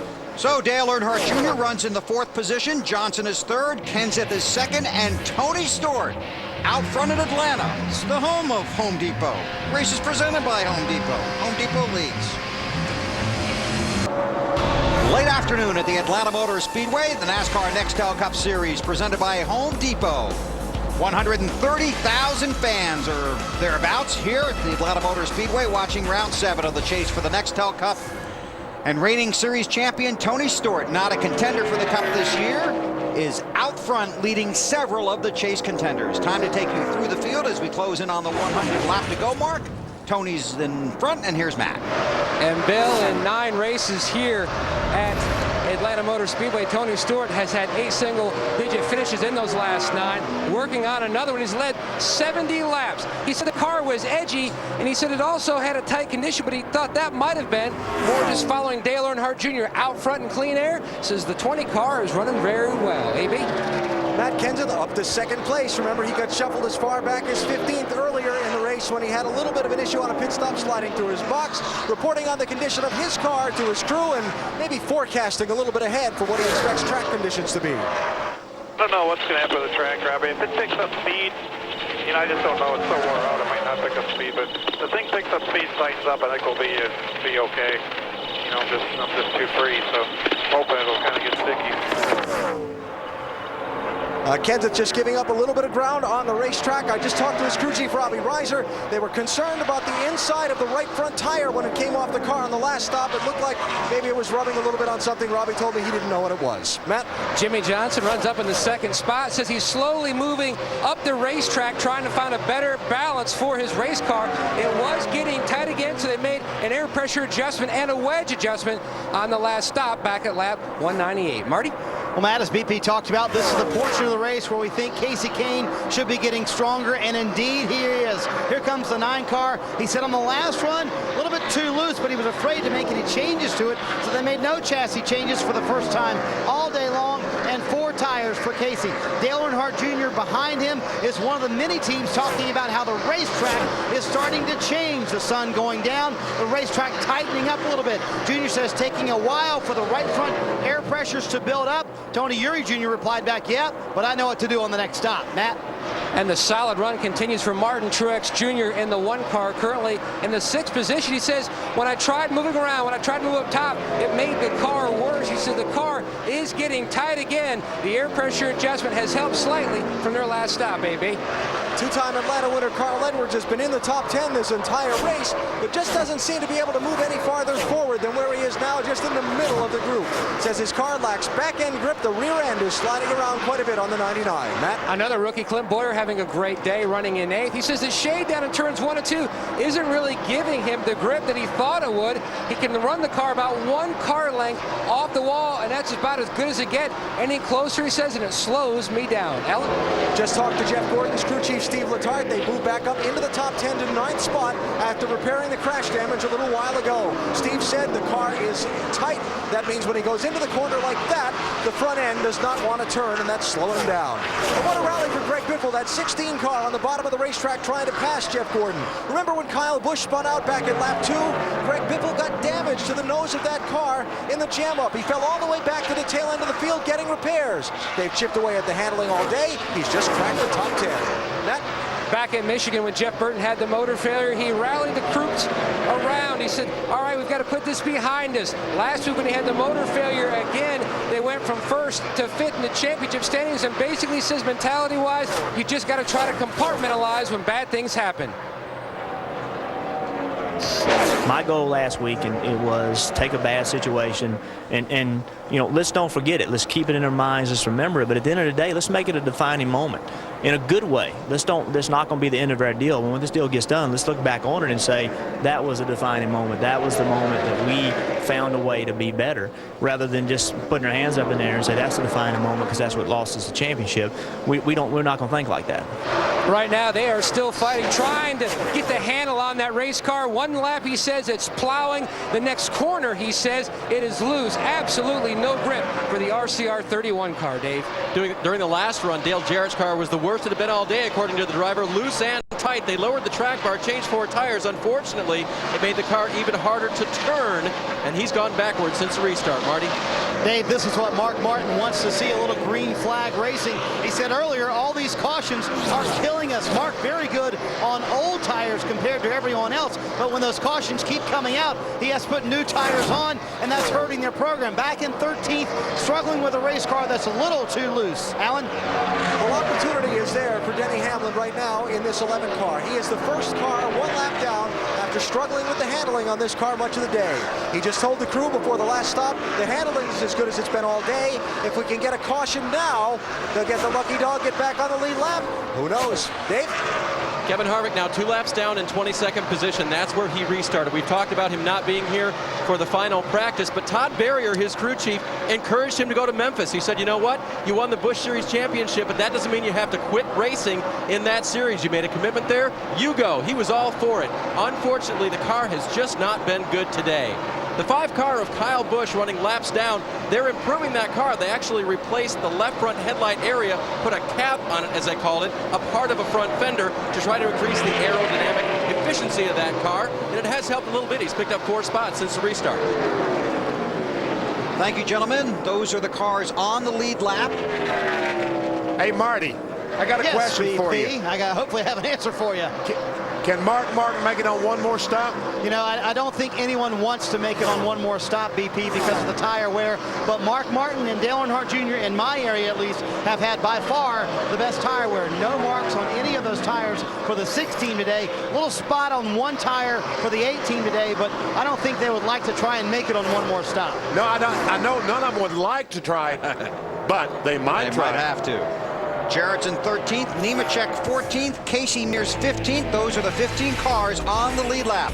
Everyone chasing Tony Stewart as the sun sets in Atlanta. 40 minutes away, 45 if I'm driving, 30 if Wally's driving. Go online to NBCSports.com for a breakdown of pit road with Marty Snyder's analysis of who has the edge in the pits. It's only at NBCSports.com. We're not talking about the pit reporter. Tony Stewart continues to lead, but there comes Jimmy Johnson in that 48 car. He's only 0.6 of a second behind Stewart. And getting closer by the lap. A lot of traffic right now in front of Stewart, so Stewart's going to have to kind of roll out of the throttle a little bit more than he wants to. Try to pick a spot here, and that's going to let Jimmy Johnson close up even closer. That's right. He was 0.6. That last lap, he was 0.4 of a second, and looks like next time it's going to be about 0.2 of a second. Johnson has led 4 laps today. Did not lead a lap here in March. Thought that was going to cost him a little time there, BP, and I think it might have just a little. Johnson didn't lead a lap here in March or last October. 0.2 of a second. Jimmy 6th and 16th in his last 2 starts here. The 20 car, Tony Stewart, has come off the bottom. He's moved up the racetrack trying to find some grip, which tells me that everything is not perfect with that 20 car. Weather part of the deal there, the sun setting? Could be. Track getting a little bit cooler. And are you coming over to that line of thinking that some guys might be forced to try and make it on one more stop if the caution doesn't come out? You're sticking with your... No, I agree. Like Mark Martin, we reported he has battle for the lead. Here comes Johnson. He's on the inside of the 20 car. Off the win at Martinsville and the 2nd place finish at Charlotte, Jimmy Johnson passes Tony Stewart. I think if you're willing to gamble, that's a gamble. You know, Mark Martin's car comes in really, really good, but it takes too long for Mark's car to come in. Last lap by, Mark Martin's car was the fastest car on the track. So that's the problem. By the time Mark's car is really fast, he's 17, 18 seconds behind the leader. Hard to make up 18 seconds on a leader. It really is. No matter how good your car is. But they talked about this 48 car being really fast, and I talked about that at the very top of the show today. But we haven't seen any evidence of it till now. And all of a sudden, he is the class of the field, driving away from him. And how composed and relaxed was Chad Knaus in the garage this morning? He was really good.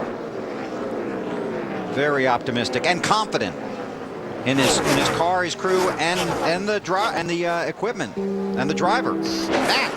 And Bill, to make it through the frustration and the misfortunes they've had over the first 3 races of the chase, and then to start to turn it around, this team has more and more confidence as Johnson continues to pull away. First, he said before he made the pass on Stewart that his car was good up until the center of the corner. Then after he made the pass, he said the car is a little bit snug, but very good. It shows.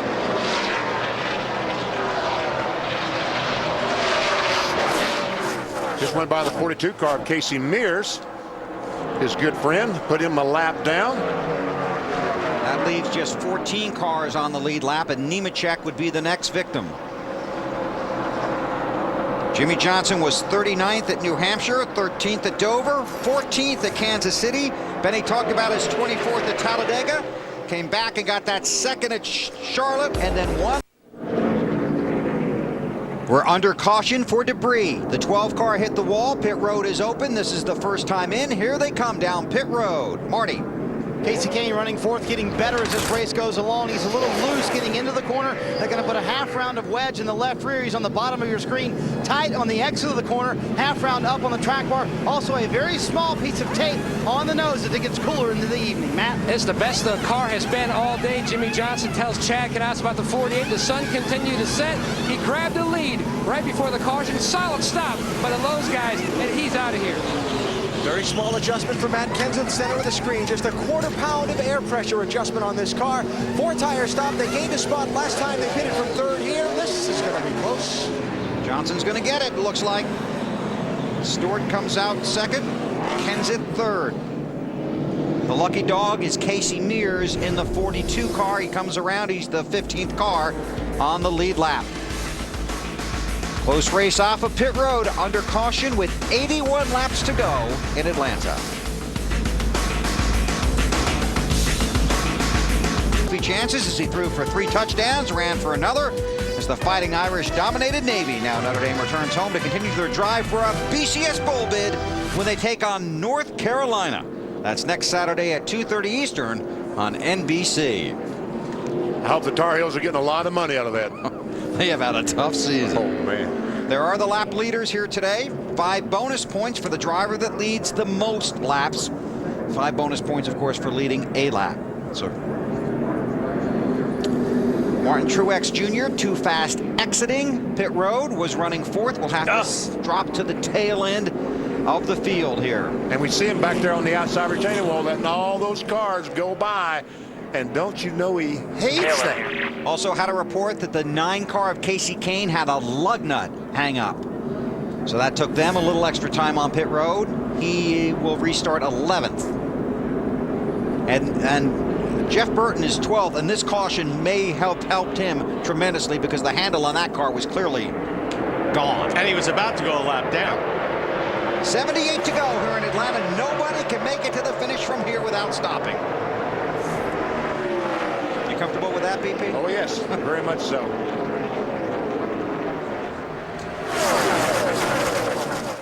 Denny Hamlin in that 11 car trying to race his way back onto the lead lap. One of the 10 drivers in the chase. Hamlin driving with the FedEx Cup colors this week. 17 car Kenseth a little bit loose right now. Last couple of laps, looked like he had his hands full. It looks like Junior in the 8 car was catching him a little bit, but now he drops back as Stewart got in trouble. Yeah, hard against the wall. Oh, Casey Kane. Casey. Stremmy's in the wall. David Stremme involved. I don't think Casey may have just slid up against the wall. I don't see how much damage he has, but his car looked fairly clean on the left side and front and back. Car's hurt bad. Yes, somebody. Right now, Kane 8th in the chase as they run at this moment. Oh, he got run into. By Kane, I guess. Wow. Casey Kane probably thought he was clear, didn't know the 40 was up there, but because you saw Casey just went hard to the right.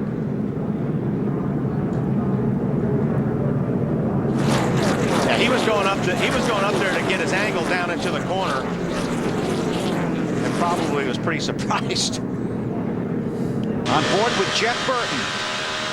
There we go. Oh, man, they just hooked together. Keep digging, buddy. Keep digging. Keep digging. Good job. And Stremme is in that wall hard. Again, I don't know how you can't see him. He was right next to him. Marty? Yeah, guys, Casey Kane said that was completely my fault. He said to his spotter and cousin Cole Kane, you told me he was there. I just messed up. And then he was very upset on the radio, took complete blame, turned right into the 40 car, and may have cost these guys a shot at the championship. One here in the spring.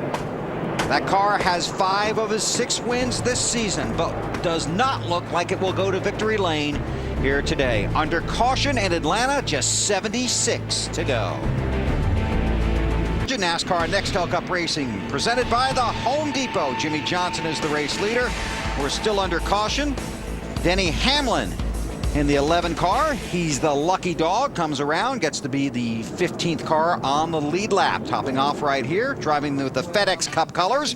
And of course, the FedEx Cup will decide a lot of fates next year on the PGA Tour. Begins its FedEx Cup schedule in 2007. And Denny Hamlin spent some time driving with Davis Love III here at the Atlanta Motor Speedway. And after Denny was done driving, Davis showed him how to use that club. And as a driver, Denny wasn't much of a driver, was he, right there? Heard Love hit one 300 yards. Denny hit a truck. The FedEx Cup coming to NBC next year. We'll have all three events: the Deutsche Bank Championship, the BMW Championship, and the Tour Championship just down the road at Eastlake. We'll have the last three events in the FedEx Cup. Casey Kane to the garage after hitting the wall. In the chase for the Nextel Cup Championship, and right now Casey Kane and Kyle Busch in a desperate situation. Kane took his car to the garage and climbed out just a few moments ago. Talking to Denny Hamlin, obviously frustrated and disappointed. We'll follow up on that. Right now we're going back to green with 71 to go. David Stremme, obviously. I said Denny Hamlin. I apologize for that. I'll get you a program for next week. Would you do that? A little bit. Hamlin restarts 15th. Right out a little collision back there between 1 and 2. Kurt Busch, David Gilliland, and somebody else. Well, there's still guys in the middle there. Elliott Sadler in the other Aronham car. It's time to get racy, though, isn't it? If you're going to get anything, it's time to try to get it. And Tony Stewart looks like he's going to try to get that lead from Jimmy Johnson.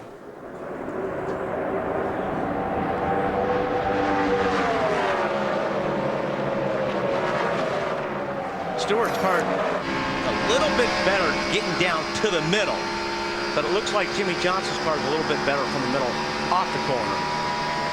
I'll take from the middle off about every time. Absolutely. And if remember, you know, we've been talking about, I think it was Matt was talking about the 20 car being loose in.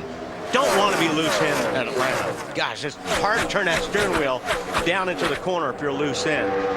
Because you're running about 109 in the walls up there when the thing spins around. Okay, we'll watch the guys running up front. Check with Marty back in the garage. And Bill, Casey Kane's had a moment to calm down. He's talked to Ray Evernham. What happened on the track? Just error by the driver. I mean, I knew he was there, and then I forgot he was there and just ran over him. I was looking ahead, trying to think where I was going to go next, and just screwed the whole deal up. So I don't know what to say other than that. McDonald's Dodge Charger was very good. It was so freaking loose the first half of the race, and it just kept making it better and better. The track was coming to us. I mean, it was a matter of time we were going to be leading that thing, and it was going to be fast, but driver error. And I know a win started to creep into your mind because you guys were making the car better throughout the day. Yeah, I mean, we were making it better, and the track was coming to us. Everything we looked at, you know, everything we set up for yesterday was happening. Everything was going perfectly, and screwed up, so it's disappointing. I think we had a shot at a good championship run. And then your friend David Stremme had a few words for you. What did he have to say? I really couldn't understand what he was talking about. He asked me what happened. I told him I screwed up. I ran him over. It was all my fault. And then he goes, I don't know what your deal is. I was on the outside of you, da-da-da-da. And I go, I just told you. I ran you over. It was my fault. Get out of here. Shut that. Yeah, well, obviously a lot of frustrations, and we have a battle for the lead on the racetrack, but the 9 team trying to get Casey back out on the racetrack, Bill. All right, Marty, thanks a lot. Good job down there. I love the way Tony Stewart is finding a new line, trying to find a new way to catch the 48 car, because he felt like as long as they were running in exactly the same spot, he was going to struggle to get by, but he moved up a little bit, trying to get some of that air on those front fenders, get some downforce, and looks like it might be working. See, watch him go in here. Watch him drive up on the outside of that 48. Well, the 48 just got a little bit loose down there. Just that little bit of loose was enough where he had to get out of the throttle just for a second. Now it's enough for a 20 car, Tony Stewart, to take the lead. New leader, Tony Stewart. Matt. Bill, it looks like he came close to dusting off the cushion there when he made his pass on the outside of the 48 of Johnson. One note that Stewart made about 5 laps ago, he says, you can see the sun has set. The temperature is going to drop and drop drastically over about the next 20 minutes. To keep that in mind, so when they make another stop, they know how far to adjust on this 20 car. Johnson felt like his car was just not too good at the beginning of the run, just much, much better later in the run. Thanks a lot, Matt. We'll watch how that works out as the laps tick down here. Back to the garage and Marty. Well, in the interest of equal time, let's give David Strimmy a chance. You had some words for your friend Casey Kane. What do you have to say? I just asked him what happened, and he said he screwed up. I mean, it's pretty obvious. Anybody's seen that. You know, I pulled up 1 and 2, let him have the bottom, and I'm on the outside, and he said his spotter didn't say I was there, but it's pretty obvious I was next to him. And just a misfortune for us because we're, you know, fighting to stay in the top 35, and you know, I understand he's in the chase too. So I mean, it's not like we're racing hard one another. So I guess everybody screws up once in a while. It's just a misfortune for a Coors Light Dodge. And go back and have me a beer now. And Bill, as you can tell, a lot of frustrations down here in the garage area at the current moment. Yeah, because so many guys are racing for so many different things. Obviously, 10 guys racing for the championship, but everybody's racing for something, including pride. Well, this racetrack has a history of very close finishes, and we could be headed for another one tonight. Back at the Atlanta Motor Speedway, Bass Pro Shops 500, and that is the trophy, right? That is the coolest trophy of the year. Borg Warner is probably a pretty good one, but for the Indy BP 500. to have Winston on a trophy. That looks like your dog, Winston. It does look like my dog. That's right. It's supposed to be a bear, I guess. It is definitely a bear. Definitely a bear. Can I do the promo now? Sure. I don't know. We done, BP? We're done. Well, it's over now. And next Saturday, we're in Texas for the Busch Series race on TNT, presented by Star Motorcycles. Then next Sunday, right here on NBC, as the chase for the Nextel Cup continues. NASCAR Nextel Cup racing from Texas. And that begins at 2:30 Eastern Time with the Bank of America countdown to green. Anything else you want to see before we go back to the race here? Well, you done? How about through the field? I'd like to see that. Well, throw it down to Tony Stewart's the race. Matt, how about Tony Stewart leading the race? Out front, and you know, for the 4th time in the last 10 races here, he has now led 100 or more laps. And while this team out of the chase, and with the technology changes you see so quickly in the sport, their only goal, going for a win, and the message was on the dash. They've got a spot for some hardware, and that was a big trophy you guys showed from the Bass Pro Shop, folks, that could fit nice in a transporter. Meanwhile, the guy who wants to take it home as well is the 48 of Jimmy Johnson. And look at how their chase started. They had a loose tire penalty in the first race. Then he led 105 laps, had a pit stop issue. Then the wreck at Talladega. This team has really bounced back. Momentum is on their side, and they are definitely showing it, AB. Well, what a nice rally so far for Greg Biffle in this 16 car. Involved in an accident back on lap number 2 that dropped him all the way to the end of the field. They're up to 3rd. They're hanging right with the front 2. Wouldn't it be a great rally to finish this thing off and win it? Matt Kenseth has dropped 1 spot since the restart. He's back to 4th place from 3rd. Just before we went back green, he spoke what's on the minds of a lot of people down here. When do you make the last pit stop if we don't see another caution flag? I pretty much know our situation here, Robbie, gas and all that stuff. Just figure out and do what you think is best. But if it goes green, then just let's not try to be the last one on pit road. Maybe we make up a little time, you know. With the speed advantage of fresher tires, some crew chiefs would like to split the last 80-lap run at 40 apiece. But if you come in 10 laps before the other guy and the caution flag comes out, you're in a world of hurt. Marty? Alan, as the sun has gone down, you can feel the intensity pick up in the drivers' voices as the time is running out for Dale Earnhardt Jr. He had to pick one program they've really improved this year. It's his intermediate program. Jr. says, though, the changes they made have not made the car that much better. A little too loose off for Jr. right now. He's trying his best to get up there and catch that 17 car. Alan? Well, things sure look grim for Jeff Gordon back at lap 170 when he had the flat tire and then got hit by Jamie McMurray. But a great job in 5 pit stops by his race team making repairs to this car. Gordon in 6th place. Maybe he can squeeze a top 5 out of this day in Atlanta. Carl Edwards is running 7th, where he's been for about the last 2 hours. They just can't seem to get that car to handle when he can gain some ground and pass some of these guys in front of him. Matt? The one of Martin Truex Jr. won Saturday's IROC finale. He's bounced back from a speeding on pit road penalty. This team has really been on a roll. If you look at the last 5 races, 3 of those finishes have been 11th or better. This team just continues to gel and get better and better each week. Marty?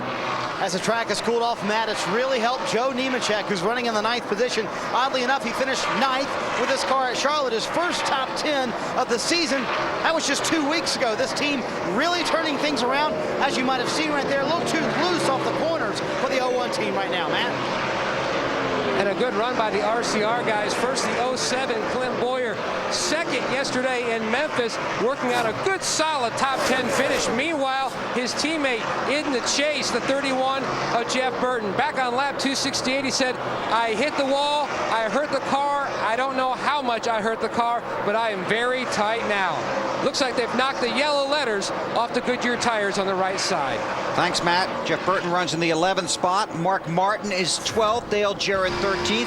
Denny Hamlin, another chaser, 14th. And Casey Mears 15th. Those are the cars on the lead lap. Chasers Kyle Busch, Kevin Harvick, and Casey Kane well down in the running order. At the Atlanta Motor Speedway, Jeff Burton with issues a week ago was the leader in the chase for the Nextel Cup, but issues today, Matt. Bill, those issues continue to compound. Back on lap 268, we told you Burton hit the wall. Well, he hit the wall. Evidently, he cut down the right front tire. He had to hit pit road on lap 281 to change tires. Now he's trying to work his way back, hoping that it goes green from here on out to try to cycle on through. But boy, the trouble just continues for the 31. Did you see Matt Kenseth there? Kenseth was hoping he wasn't going to run him over. Burton was on new tires. He came right up on the back of the 17 car of Matt Kenseth, and Kenseth got sideways coming off of 4 because it made his car so loose.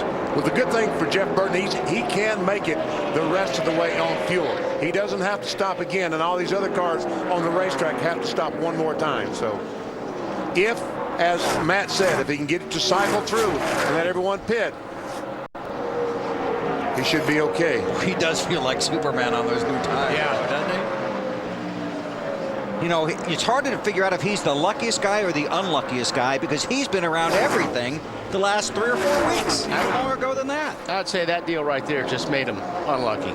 Yes. I mean, you know, BP, like he said, that's kind of the glass half full type of deal. I mean, yeah, that's the only thing they can hope for right now. Because if I'd been through everything BP's been through, my glass would be half full all the time, too. There's Tony with Jimmy Johnson in the 48 in second. Meanwhile, Greg Biffle, the third place car, is now over 2 seconds behind Tony Stewart. So it is a battle for whoever seat Biffle. About to be passed by the 31 car of Jeff Burton. And Burton has scored 17th, 2 laps down. But man, he is flying around this track. This is for 4th. Fair to say that Kenseth might be a little bit loose? I think that's very fair to say. And that's the thing right now. Matt doesn't want anybody around him. I mean, you know, when you're that loose, you do not want anybody behind you, because that just makes it worse. Now he's trying to get past these cars. I'm sure he's going to let the 8 car go as soon as he feels like it's a good time. He's trying to get by some of these lap cars right now first. It's Kenny Wallace in the 78. Update on Matt Kenseth. Alan? Well, as we watch Kevin Harvick make that pit stop, a little time to play crew chief for the boys in the booth, okay? Your car's handling's going away a little bit. Do you stop now, take fresh tires, take the speed advantage and try and win the race? Or do you stay out there and just make sure no caution comes out? That's the decision Robbie Reiser is faced with right now, Marty. And Alan Dellenhart Jr. is catching the 17 car with a car that he doesn't like very much right now. He said it just will not turn in the middle of the corner. That's why he's running high, both in 1 and 2 and 3 and 4. And these guys are about 11 laps from their next pit stop. And you saw Kevin Harvick getting service on pit road, currently scored 31st, 4 laps down. And that's Todd Barrier gambling. He just quit it. He's going to be really good for a few laps, and hopefully he's going to catch some of these guys, makes up some time on these fellas in front of him. We'll take a break before these guys head down pit road for what should be their final stops under green. Stewart leads Johnson, Biffle, Kenseth, and Earnhardt. Just 34 laps to go here at the Atlanta Motor Speedway, and the caution has just come out for debris on the backstretch. Debris on the backstretch, bringing out this caution with 34 to go. Pit road will be open when they get there. Huge pit stops coming up because we know all these cars will change 4 tires. Question, who can do it best? And how do you make your car the best for just what's basically half a fuel run? Because if you have to make a major adjustment, that slows your pit stop down. So you need something minor that's really going to help. 14 cars on the lead lap, and they head down pit road. Marty. Pit stops that could decide this race, guys, for Dale Earnhardt Jr. He said he was loose getting into the corner, tight from the center of the corner off. He said that got really bad at the end of that run, so he really wants to fix that condition. What they're going to do is they're going to go 1 round in the right rear of wedge, trying to help that tight condition, Matt. Let's see the Home Depot guys get Tony Stewart off pit road first. Again, a small track bar adjustment. Stewart said, whatever change you make sure it's not a huge one, at 14.3 seconds. 4 tires, no changes for Matt Kenseth in the middle. He felt that debris that caused this caution was something thrown out of one of his fellow competitors' cars and did not feel like that was terribly sporting of one of the other guys. Wow. Well, Stewart does win the race off of pit road. Robbie Gordon in the 7 car is the lucky dog. He'll come around, be the 15th car scored on the lead lap. I was going to say, that did look like a big piece of roll bar padding, but just what it looked like from here. Casey Kane has returned to the track. Kane is currently scored 38th, 41 laps down. There are just 4 cars out of the race: Stremme, Elliott, Bodine, and LePage. Wow. Like we said, they have some close finishes here at Atlanta, and this sets it up perfectly. Still under caution here at the Atlanta Motor Speedway. The leaders have just been on and off of pit road. Tony Stewart leads, and that's Jimmy Johnson, Matt Kenseth, Dale Earnhardt Jr., and Jeff Gordon, the top 5. 4 chasers in the top 5 spots: Johnson, Kenseth, Earnhardt Jr., and Gordon. The drivers in yellow on the ticker at the top of the screen are the 10 men in the chase for the Nextel Cup Championship. Just 3 races to go after the checkered flag here in Atlanta. Field has been given the 1 to go. They'll double up for the restart. There'll be 30 laps to go.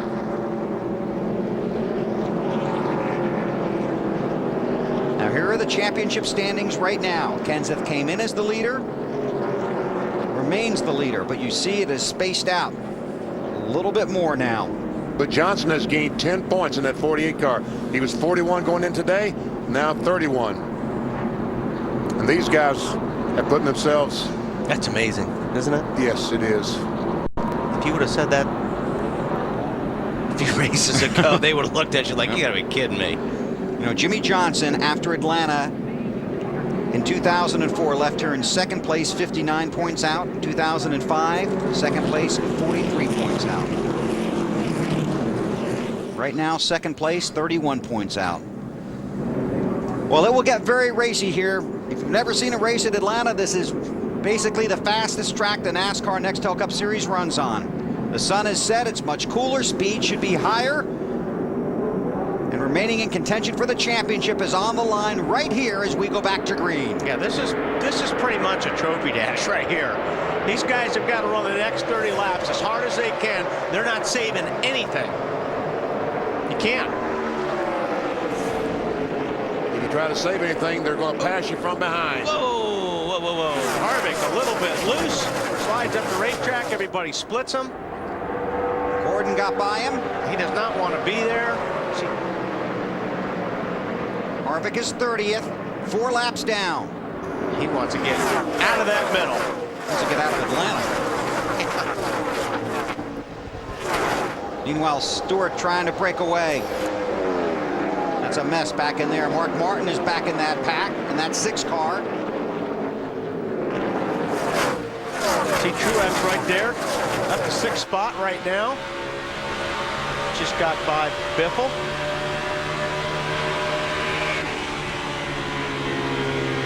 Mark Martin, yeah, he's kind of blocked in. Throwing ball in that 14 car. Yeah, I think you're right. The 29's looking for the exit. Yeah.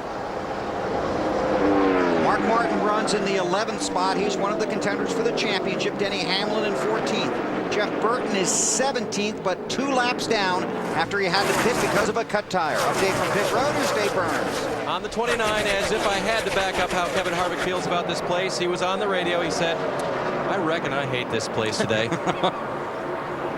I reckon I hate this place. No pun intended. Yes. That's what he's trying to do. He looks like he's about to wreck, that's for sure. Casey Kane has taken his number 9 machine back to the garage.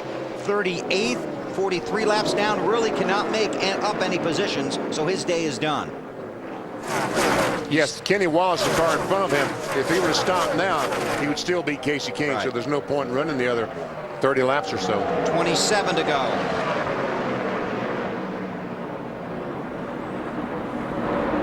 And Harvick just continues to struggle.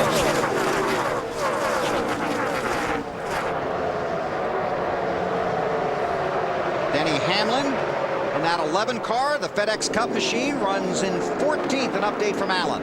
And in the danger zone, Bill, with all that traffic in front of him all over the racetrack, just really hoping something doesn't happen there. Hamlin back on the lead lap after getting a lucky dog a little while ago, but they kind of regret not staying out onto that last caution to lead a lap and get 5 bonus points. That might be handy later in the year. See how that works out when we get to Homestead. Dale Earnhardt Jr., Matt Kenseth for 3rd. Everyone in the points battle trying to win this NASCAR Nextel Cup would love to see this pass stick. It would help Junior, but it also would make the 17 car 5 points closer to everyone. Marty? Well, Bill Jr. trying to take advantage of this early part of the run where they have been good for most of the day, although as the night has come in, they've gotten better towards the end of the run, trying for his second top 5 of the chase. Junior, right before they went green, said, I love these 24-hour races where we start in the day and we end at night. A lot of fun for these drivers to end under the lights. Alan?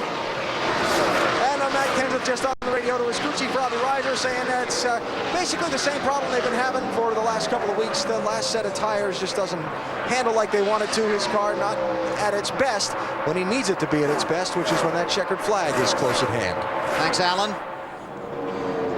We have a commitment to get in 60 seconds, our final 60-second commercial break. We'll come back and take you to the checkered flag in Atlanta.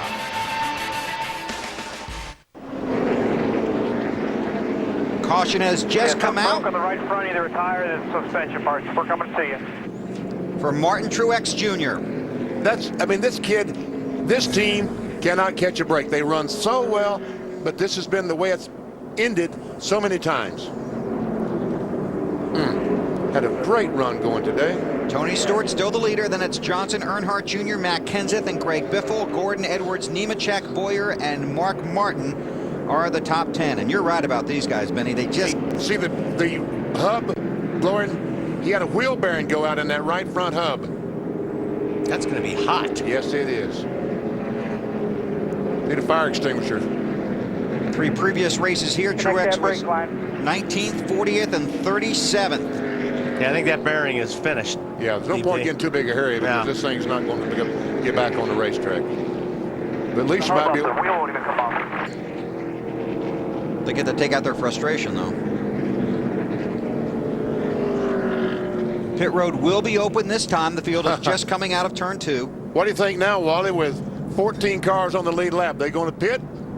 We know that, say, 10 on back will pit if these leaders don't. Yeah. And get those fresh tires. The guy that's a sitting duck is the Tony Stewart right now. And, you know, it depends on, I mean, he's got to make a decision on what he thinks is going to be better. If his car is good, I would stay out. But like you said, BP, guys probably are going to come in. I mean, shoot, if you're in 10th through 14th, yeah, come in and change I was tires. say, for Mark Martin on back, they're definitely coming. Yeah. Well, I mean, this is a no-brainer for Mark Martin. He's 10th place. Unless the guys in front of him He all just downshifted. He's coming. He's thinking about it. He's thinking, what's he going to do? Yes, he is. And all of them. They're coming. But Junior stayed out.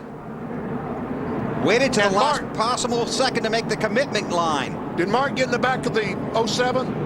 We'll check into it, Matt. And the call was Greg Zipadelli's. He said, look, I'd rather come get tires and lose the race that way than to stay out and be a sitting duck. They came, taking on 4 tires. Meanwhile, the 48 of Jimmy Johnson looking to make a huge gain in the points again. Second, first, AB. Never was any question that Matt Kenseth was going to pit on this caution. He said, I'd rather come in and get 4 tires. Didn't like the way that set of tires felt on the car. Carl Edwards is away quickly. We'll check on his stop. Kenseth is gone. Looks like he's going to come out 3rd or 4th. Hamlin was also on pit road. There you see Gordon, Mark Martin, Dale Jarrett, Casey Mears. Now, there's Junior. He stayed out. He's a sitting duck. I was going to say, no, he's the sitting duck. Now watch them. You have to make the commitment line. And Tony Stewart at the last second just yanks it to the left. And that, when he veered back to the right, that's what caught Junior. He thought all of them were going to stay out, and he veered to the right, and by then he could not make that turn. And it does look like Mark might have gotten into the back of Boyer. Marty? Well, Bill, on the radio, Dale Earnhardt Jr. said, I didn't feel like coming. I don't think it's going to make that much of a difference. Now, Tony Eury Jr. wasn't as confident on the radio, and Dale Earnhardt Jr. got on his case, said, listen, you need to pump me up. You need to help me make believe that this is the right move, because I'm on the old tires out here, but they think, Junior thinks at least, that this is the right move to stay out. He said, we haven't had that many laps on these tires. I think we should go for it. See how it all plays out.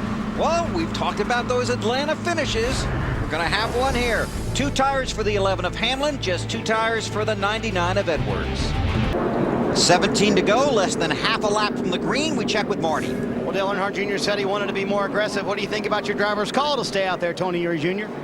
We're all right with it. I mean, I think if he can get a big enough jump out there, he can probably hold him off. But, you know, we got 10 laps. It's a pretty good risk, but, you know, we were too tight back there behind them guys, and I don't think we could have beat them off pit road. So we just kind of went for it here, and we'll see what happens. The 10 laps he mentions are 10 green flag laps on those tires. That's how much older his are versus everybody else. Was a wheel bearing on the 1 car. And the one advantage that Junior has, Carl Edwards changed 2. So he's not going to be as fast as Tony Stewart. He may hold up Tony Stewart and Jimmy Johnson just a little bit. He spun the tires a little bit there in that restart. Junior did. And that's going to cost him a little bit. And, boy, look at how those 4 tires stick. 3 wide in turn 2. Oh, right behind the leader. Mark Martin is in it. Got Sterling Marlin, Jarrett, Boyer. Mears. Yeah. Oh. Caution is out. Kyle Busch saw his championship chances in today. So did Casey Kane. And now it appears the same fate for Mark Martin.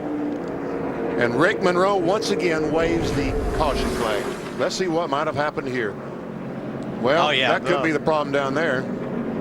It all started with Kenny Wallace down there in the 78 car. It looks like he got down on the apron and he got pinched by the 66 car. They had to slow down, chain reaction. Everybody started checking up. Outside, Stay down, right there. Caution down, outside. Jeff Burton missed another one. This is on board with Dale Jarrett. He was in it. Get up here, stay down. There's nowhere for Jarrett to go. No. I mean, it's just, he was locked in. I guess the 66 didn't block the 78. It looked like Kenny Wallace had some trouble down there on the bottom, which all these guys checked up because of, but. There's Mark. 4 times he's finished second in the championship standings. Mark, you know, at Charlotte he said it's over, and he goes to Martinsville and he gets a little hint of hope again. Well, guess what, Mark? You're right at Charlotte. It is over. Now let's watch from this high camera. See those cars? All the 66 is on the bottom, right? Kenny Wallace comes down over the 66. They check up. Now all the guys behind them start checking up, but some of the guys don't see what's going on, and they run into each other. So it started with Jeff Green and Kenny Wallace. Right. And then Sterling checked up, and that's where Mark got into. Right. Sterling Marlin in the 14. Bobby Labonte in the 43 car, he checked up to avoid the crash. Sterling backed up, and by the time he got to Mark Martin, there's nothing he could do. 3 more races in that car for Mark Martin.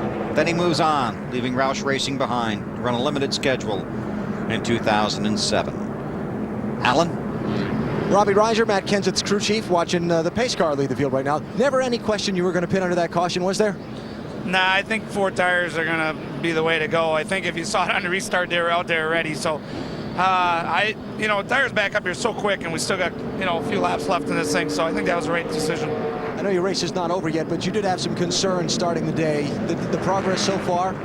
Well, we've had a pretty good day. You know, we knew we were going to start a little bit slow because this track changes so much. We wanted to be good at the end. I don't think we're quite as good as what we thought we wanted to be, but you know, we probably got about a third or fourth place car. If we could come home here in that position, that'd be good. Thanks, Robbie. Matt? And there was very little debate on the 20-team radio. Your driver basically put it in your hands, Zip, to make the call, and you didn't want to lose by staying out. No, we're the 8 car right now is a very uncomfortable feeling. Our car's pretty good on tires. They got everybody followed us behind us, put us in a pretty good situation. This is a really good tire. When it gets cooled down, the speed comes back for a few laps. So this isn't what we wanted to see. We wanted to see a long green run here. But Home Depot Chevrolet's been great all weekend. These guys have done a great job on pit road, and Tony's done a great job today. We're having fun. That's what it's all about here. It's about all we can do now is go for the win, and putting tires on it and trying it is better than getting beat by not doing it. Especially here at your home track, Home Depot from Atlanta, you've had a nice dominating day leading 135 laps. Yeah, the car's been good. It was really good off the truck. Bob Nardelli had us at the house last night, and he's here with us today and all his family, so hopefully we can take him to victory lane here in a few laps. Right now they're sitting second, getting ready for the restart. Thanks, Matt. Just to watch a couple of stories unfold here in the closing laps. Matt Kenseth came back from overshooting his pit stall. He runs 5th right now. Denny Hamlin had to get a lucky dog to get back on the lead lap. He's 7th. Jeff Gordon, who got run into and spun out by Jamie McMurray, has come back, and he is running 8th. Joe Nemechek, another lucky dog recipient, is 9th. Robbie Gordon, another lucky dog recipient. He is 10th. And look at 11th place. You've got to talk about. We haven't talked about him all day. Mike Bliss. That's in awesome. The 49 car has had a nice run today. Now here's the day that Jeff Gordon has had, and they say green is bad luck. But he goes by. Junior takes the lead. Oh, almost get together off turn 2. And then almost got together again when Junior caught him back up to him. Then he gets run into the wall by Joe Nemechek. And that basically led to what we believe is a tire going down. That's what Jeff said on the radio when he got run into and spun out by Jamie McMurray. After all that, he's 8th. Championship chaser Jeff Burton is 16th. He is 2 laps down. Mark Martin obviously going to the garage, 4 laps down. Kyle Busch, Kevin Harvick are both 5 laps down. Casey Kane is out of the race, currently scored 38th, 58 laps down. And I think, BP, it's just going to be how much damage control Junior can keep here as far as how many positions he's not going to lose. With these guys on tires behind him. I think he's going to be lucky to finish in the top 5 with only 11 laps to go when they throw the green flag. I mean, obviously these yellow flags are helping him tremendously. They black flagged Casey Mears. He ran the paddle at the end of pit road, and he's got some stuff hanging off of it. Dave Burns. With Mark Martin now, who's walked from the infield care center. You okay? Yeah, I'm fine. Tell us what you saw as the accident was taking shape. I really only saw the 14 kind of veer up in front of me. You know, you can't see through the cars. I don't know what was happening in front of him, so I'm not really sure. But, you know, I just want to thank all the fans for incredible support they've given me this year. And, you know, we were hanging in there. You were running top 10. We had a good car. I want to thank the AAA team, Pat Tryson, and everybody at Roush Racing for giving me a good ride. And we were fighting and scrapping for it. I don't know what happened. Mark Martin just short here today at Atlanta. Thanks, Dave. 12 to go. Bobby Labonte was the lucky dog in the 43 car. Junior on older tires trying to hold off Tony Stewart. Not going to happen. Remember, Junior said he had to be more aggressive. I don't know how much more aggressive he can be on this racetrack, but he falls in. Now you see Jimmy Johnson underneath Edwards. He's got 4 tires. Don't forget, Edwards only has 2, so he'll take that spot. 10 to go. Johnson down low on Edwards. Matt Kenseth closing up behind them. Then Greg Biffle, and we've documented his comeback today as well. Stewart is not running for the championship, did not make the chase, but is the race leader. Earnhardt and Johnson and Kenseth are. I'll tell you what, I'm impressed by the 8 car down on Junior. He's running pretty decently, not to have stopped and changed tires. Junior in second. Yeah, you're right, BP. I am too. I mean, you've got a lot of those guys behind him are on 4 tires. We've got 9 laps to go. And the last time by, he was only a 1/10 of a second slower than Tony Stewart. Kenseth trying to get under Edwards. Those are teammates. They both drive for car owner Jack Roush, as does Biffle, the car behind the 17. And actually, Edwards is helping Earnhardt because these guys are having a hard time getting by Edwards. That's buying Earnhardt some time. Meantime, Stewart's just, he's going. Jimmy Johnson goes by the 8 car, takes over that second position. But does he have enough time? 7.5 laps. Can he catch Tony Stewart? Meanwhile, Kenseth is really hung up behind Edwards. Dives to the inside. Stewart tries to pull away. Johnson will give chase. 7 to go. That's for 4th. Kenseth had it at the line. Biffle is right on their bumper. Again, all 3 of those cars, the 17, the 16, and the 99, are teammates. What was the smoke from? Oh, it's a fire down in the infield, I guess? No, I think somebody may have had a problem. There, whoever that is, that's Boyer. Yep. Kenseth squeezes in front. Now it goes after Allen. I was just going to report on the fact that Matt Kenseth had not asked for any help getting around his teammate on the radio. His spotter had just said, I'll go down there and talk to Carl's spotter when Matt finished the pass. He never asked for any help. He raced him to get that spot. And Boyer is posted to his pit stall on pit road. Kenseth tries to chase down Earnhardt for the position and the points.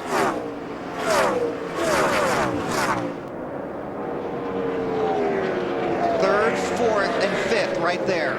Another car very slow off turn 4. We got somebody smoking off of 4. Yep. Oh, Bliss. Bliss. That's too bad. He was in the top 10 right there. He gets the black flag.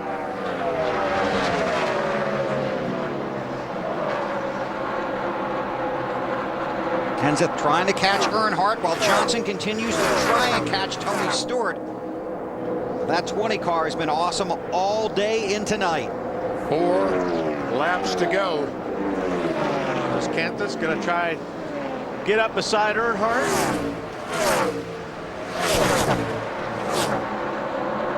Wow. Boy, they come off that corner fast, don't they? Not kidding. Look how much faster the 17 is going into the corner, down on the bottom. 3 to go. Stewart leads, Johnson second. This is 3rd, 4th, and 5th. 2 years ago, the championship was decided by 8 points. These positions up front are worth 5 points each. Junior still hanging tough. Biffle's just going to follow follow Kenseth. He's not going to pass him to take away the points from him. Yeah, I agree with you there. 2 to go. Big picture racing right here for the team anyway.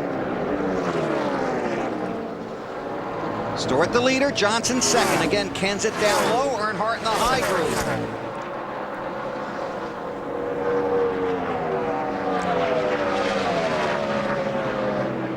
Junior making those older tires work. Had 10 green flag laps on them. Stewart takes the white flag, last lap at Atlanta. Can Johnson get there? Can Kenseth get 3rd from Earnhardt? And a car in the wall. The 07 car. Boyer trying to keep it high on the track.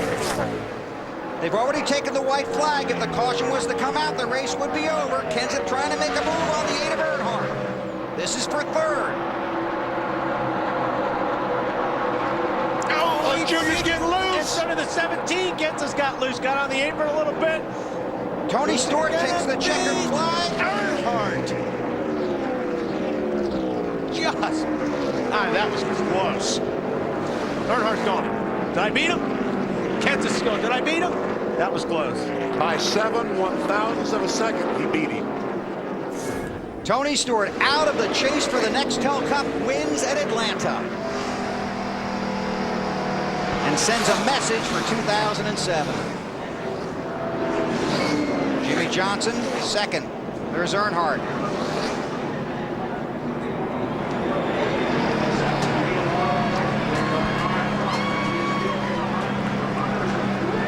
Anybody happy down there? I'll tell you what, Bob Nardelli just gave Greg Zabadelli a huge hug. Impressive on the racetrack, but your pit crew over the wall, that had to have been the difference. Everybody did a good job today. They did what they needed to do. We had a great car all weekend. Like I said, I can't say enough about this race car. It was new a couple weeks ago. We won Kansas with it, brought it back here, and it is going to Texas next week. So the boys back in the shop, be there early. Great job, everybody. Home Depot Chevrolet, like I said, was good. Tony did an awesome job. He was on his game, thinking about those tires. When somebody come, he got out of the way, let them come back to him, and that's what you got to do. You got to kind of race this racetrack like that. Just proud of everybody. Dominating day, led the most laps, and boy, they are going to get one heck of a trophy to put in the trophy case. They've got a spot for it to get it home, don't they, Matt? Bill, absolutely. Tony Stewart's got a huge pride. He's got a 5-foot IROC trophy to try to get home as well. I think the transporter could be a little overloaded. Chevrolet congratulates Tony Stewart and the 20 Monte Carlo SS on another great Team Chevy victory. 26 of the last 35 NASCAR manufacturers championships and counting. Chevy, an American revolution. All right, now all the fans are down at the start-finish line wanting to see what he's going to do now. The Tony Stewart tradition.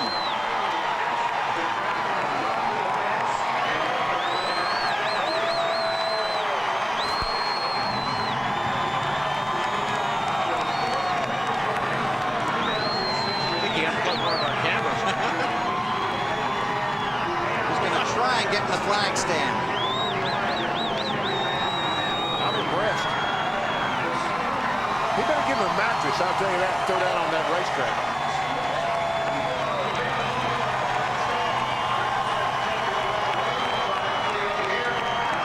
Climbing down is the hard part. He's going to take the ladder down. Good thinking.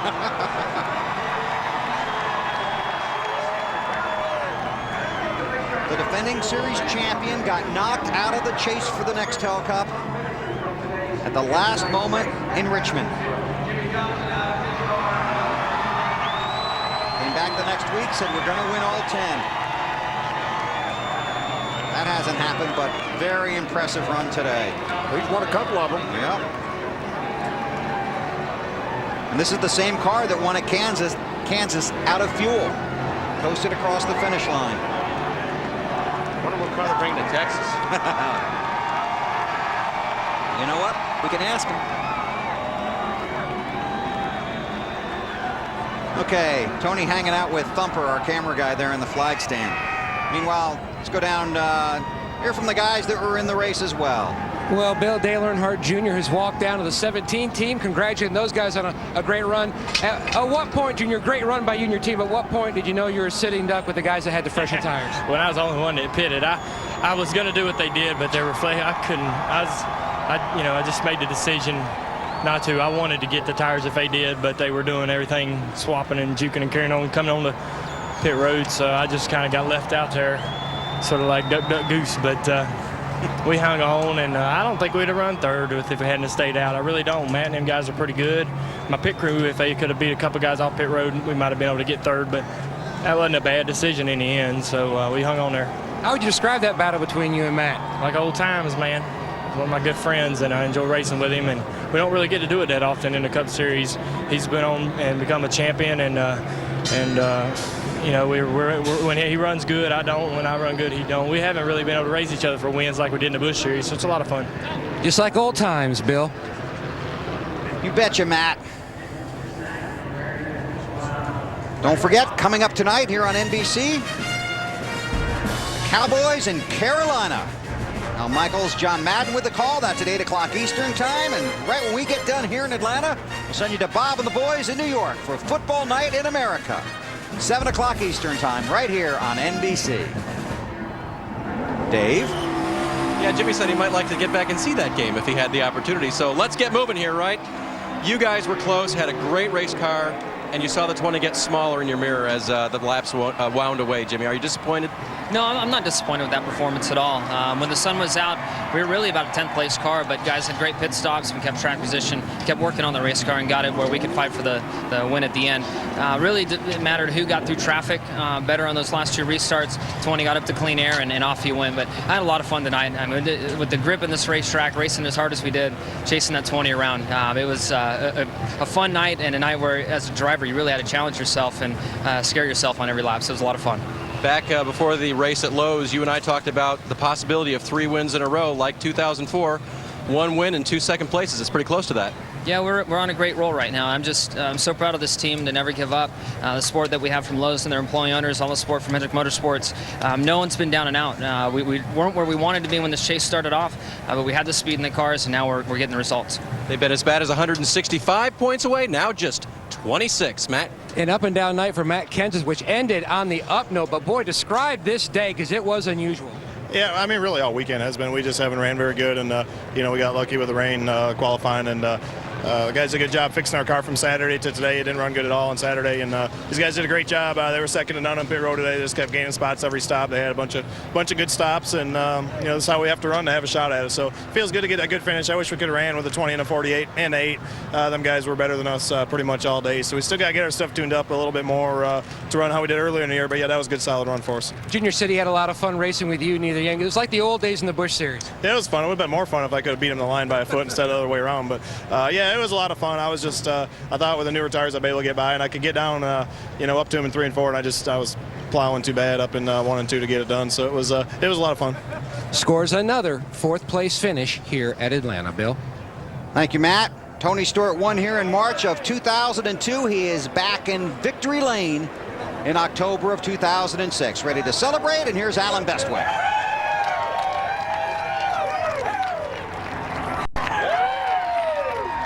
I think he already started the celebration up on the fence in the grandstand on the front stretch. He had a request to do a burnout through the sponsor's logo out on the tri-oval grass. But Tony, congratulations. The fence climb's back. Yeah, I mean, it's the first time that we had a good chance to do it again. So we ran out of fuel at Kansas City. That's why we couldn't do it there. Your car was good all race long. You were almost always in the top 5, but it seemed like you did most of your leading after the sun went down. Coincidence or plan? I just think it was coincidence. I mean, this Chevy Monte Carlo SS was awesome today. It was, you know, we had Bob Nardelli, the CEO of Home Depot, here cheering us on today, and our good buddy Johnny Morris from Bass Pro Shops here who sponsored this race. And I told him the other night in Macon, Georgia, when we opened up his brand new Bass Pro Shops in Macon, that I wanted that bear really bad. So finally we got it. The first year Johnny sponsored the race here, there was a big old bass on it, and I think I freaked out so bad because I wanted the trophy that I burnt my tires off that last session. So now with this big old bear, now I got something to put in this new house. Late when they had the last set of pit stops, a couple guys didn't pit, took 2 tires and so on. Any worries on your part that you could get back to the front? No, when the 99 was the only one that pitted that came out ahead of us, we knew he took 2 tires, and we knew we'd get by him pretty easy. We knew that we could get by the 8 because tires were so important. You know, we were sitting there on the yellow before we had a chance to pit, trying to figure out what we were going to do, and I thought our tires were all right, but as Zippy said, we had lost 0.6 of a second from the beginning of that run to 10 laps later when the caution came out. So with 20 laps to go, we had to put tires on it. When you did not make the championship chase, you said you just wanted to try and win all 10 races. You've gotten 2. That's not a bad start on that goal. Yeah, it's better than last year. I mean, last year being in this race, I couldn't win any of the races at the end. So it's awesome. I mean, if you look behind you and see the size of this trophy and see how unique it is, it's not hard to understand why everybody wanted this thing tonight. I mean, Johnny Morris and everybody at the Bass Pro Shop do such an awesome job of giving us one-of-a-kind artwork for a trophy. And, you know, Johnny's the one that got me into the outdoors and has really made me appreciate the outdoors and life and deer and turkey and especially fishing. So I'm going to build a log home in Columbus, Indiana, and that thing's going to go in somewhere really, really special when we get it built. All right, last question. Wally and Benny were speculating that you'll vote to bring this car to Texas next week the way that it ran here today. Would that be your vote? Well, as odd as it sounds, we deliberated on whether we were going to bring this car here or whether we were going to save it for Texas. And I told him I'd rather have it here, but I think Benny and Wally are right. I don't think these guys will mind trying to turn it around in a week, so we'll do what we can. I think if they think it gives you a better shot to win next week, they'll be happy to. Yeah. I gotta say one thing too. When we were coming back down, one of the fans gave me the hat that I've got on. So just want to thank whoever it was in the grandstands that gave me my new free hat. They bend hats better than I do up there in the grandstands. All right, Tony. Congratulations, Tony Stewart, winner here in Atlanta today. Dave. Greg Biffle finishes 5th on the evening. It was really a story of teammates for you, contact with one early in the race, and then decisions for you late in the race when you were racing the 8 and the 17. Yeah, it was. I tell you, I didn't see the 5 spinning, and my fault, and they checked up. I got in the back of Mark. Thank God it didn't screw him up any, and you know, there at the end, I had a really fast race car and felt like I might have had a chance to, you know, the win, but I couldn't quite get behind the 48 and the 20. I kept having trouble with lap traffic, and then I kind of let the 17 and the 8 duke it out for their position there. It was pretty close to the line, but we had a pretty fast race car, and just trying to help Matt win this championship. I want to see my teammate win, and anything I can do to help him. But it's a good race for us to be in the top 5. This chase is kind of fun. Are you sorry you're not in it this year, Greg? Yeah, especially after a night like that. I'll tell you what, you know, if we'd have raced like that all year, we'd definitely be in the chase, and we'd definitely be, you know, in the top 5, maybe leading it, because that was a spectacular run for us, coming from all the adversity we did at the back, and then cycling ourselves up, and then just, you know, racing right to the front and chasing the leaders down. So that was good for us, good for the team. Doug made a lot of good calls to the new jack guy and a new tire changer tonight. They did a fantastic job. Good night for Greg Biffle. Marty? Well, Jeff Burton winds up finishing 13th today, and the second half of the race really did not go your way. You apologized to the guys. You said you tried too hard in the second half. Well, we for whatever reason, we put a set of tires on, and it chunked the right rear. It blew all the rubber off the right rear, and it just didn't handle it all. And we lost all our track position, and then put a set of tires on, and it drove great. And I drove it in a walk, and so then it cut a tire, and that got us behind again. But we were going to be okay. And they threw the caution for a piece of roll bar pad. You were upset about that? Well, I mean, they ought to stop every car on pit road, and they ought to check every car, and whoever threw the roll bar pad now, they ought to fine them 185 points and about $100,000, because it's a huge impact on the race, and, you know, it's ridiculous. It's ridiculous. It happens too often, and NASCAR gets on everybody when they do it. Well, they need to figure out who did it and penalize them. Still, though, Jeff Burton 5th in the championship standings, 84 points out of the lead. You were right. Yeah, I agree with Jeff Burton on that. I mean, you know, come on, it can't be too hard to figure out who brought that yellow out. Be looking through some videotape over the next couple of days, won't they? We'll take a 1-minute break here from Atlanta. Come back, some more post-race activities. Tony Stewart has a win, a trophy, and a new cap. I think he really likes the trophy, and I think he's probably going to hang on to the cap. Come back to Atlanta in 60 seconds. After we wrap it up here, we'll send you to 30 Rock for Bob and the boys and Football Night in America, the wrap-up of all the day's action from the NFL. It's all coming up at 7 Eastern time here on NBC. Time now for Nextel post-race report. From the Atlanta Motor Speedway, Tony Stewart is in victory lane. And a few moments ago, Marty Snyder caught up with the 8th place finisher, Denny Hamlin. At the end of the race, Denny Hamlin and his team took on 2 tires. How was that for those final few laps? You know, it felt like 4 to me. As bad as our car was all day, but you know, a lot of that played into me being a rookie. I mean, my rookie stripes really came into effect today. I felt like I was uncomfortable the entire time during the race, but still come home 8th. That's good. I debated even whether to take any tires there at the end, but Mike made a good choice and took 2. All right, Denny Hamlin still 3rd in the championship standings, 65 points out of the lead. Thank you, Marty. Celebration continues. And Jeff Burton talked about the caution with the debris on the backstretch, said it appeared to be roll bar padding. We're going to hunt through some video here. And we're looking there.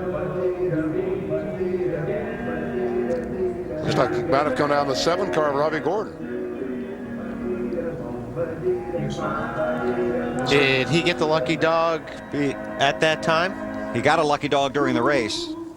I can't tell you if it's exactly that time or not. I'm sure our friends over a couple of booths over are probably looking back at that. And you heard what Jeff Burton thought about it and how Wally and Benny felt. Now let's take a look at the championship standings. These are unofficial with 3 races to go. Jimmy Johnson 2nd by 26 points. And Jimmy Johnson has gained 130 points on 1st in the last 3 races. That's amazing. I mean, like I said, 3 races ago, if you would have asked Jimmy Johnson got a shot, they would have said probably not, more likely not. And if you ask Kevin Harvick that right now, he'd say the same thing until you tell him that. Yeah. Kevin Harvick is only 121 back. And he gained how many? 130? 130 in 3 races. 3 races. That's how many more races we have. Okay, we'll come back to these points. Let's check in with Dave with Robbie.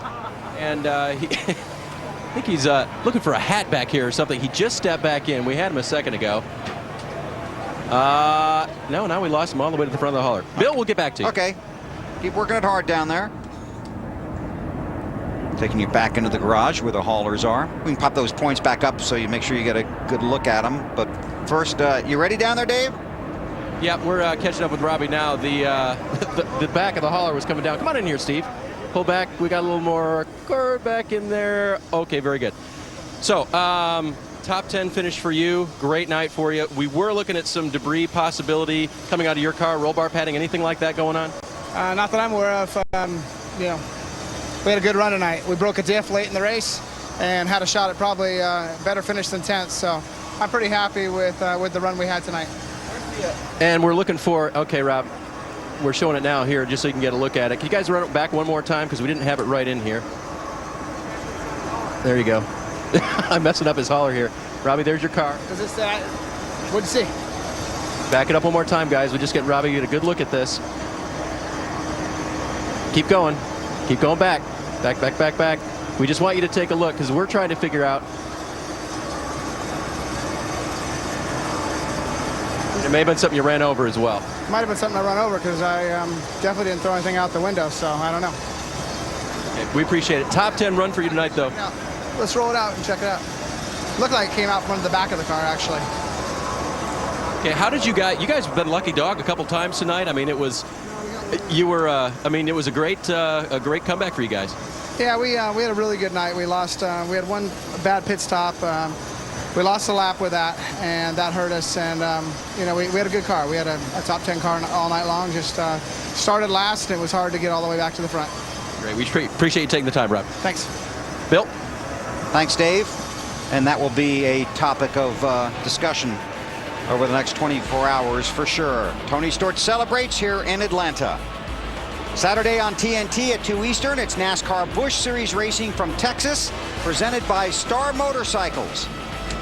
Then next Sunday on NBC, the chase for the Nextel Cup continues with NASCAR Nextel Cup racing from Texas. Coverage begins at 2:30 Eastern with the Bank of America countdown to green. And don't forget, coming up next here on NBC, it's Bob, Chris, Sterling, and the bus for a football night in America. So we saw the points. You think Harvick's there? Is Gordon too far back at 146 in 7th spot? Yeah, I believe he is. I think he is. Just 3 races to go, I believe he is. And Matt Kenseth obviously is one of the most consistent guys in this sport. He's on top, and we're going to tracks that you would expect him to run well at. And once again today, we thought he was going to be miserable.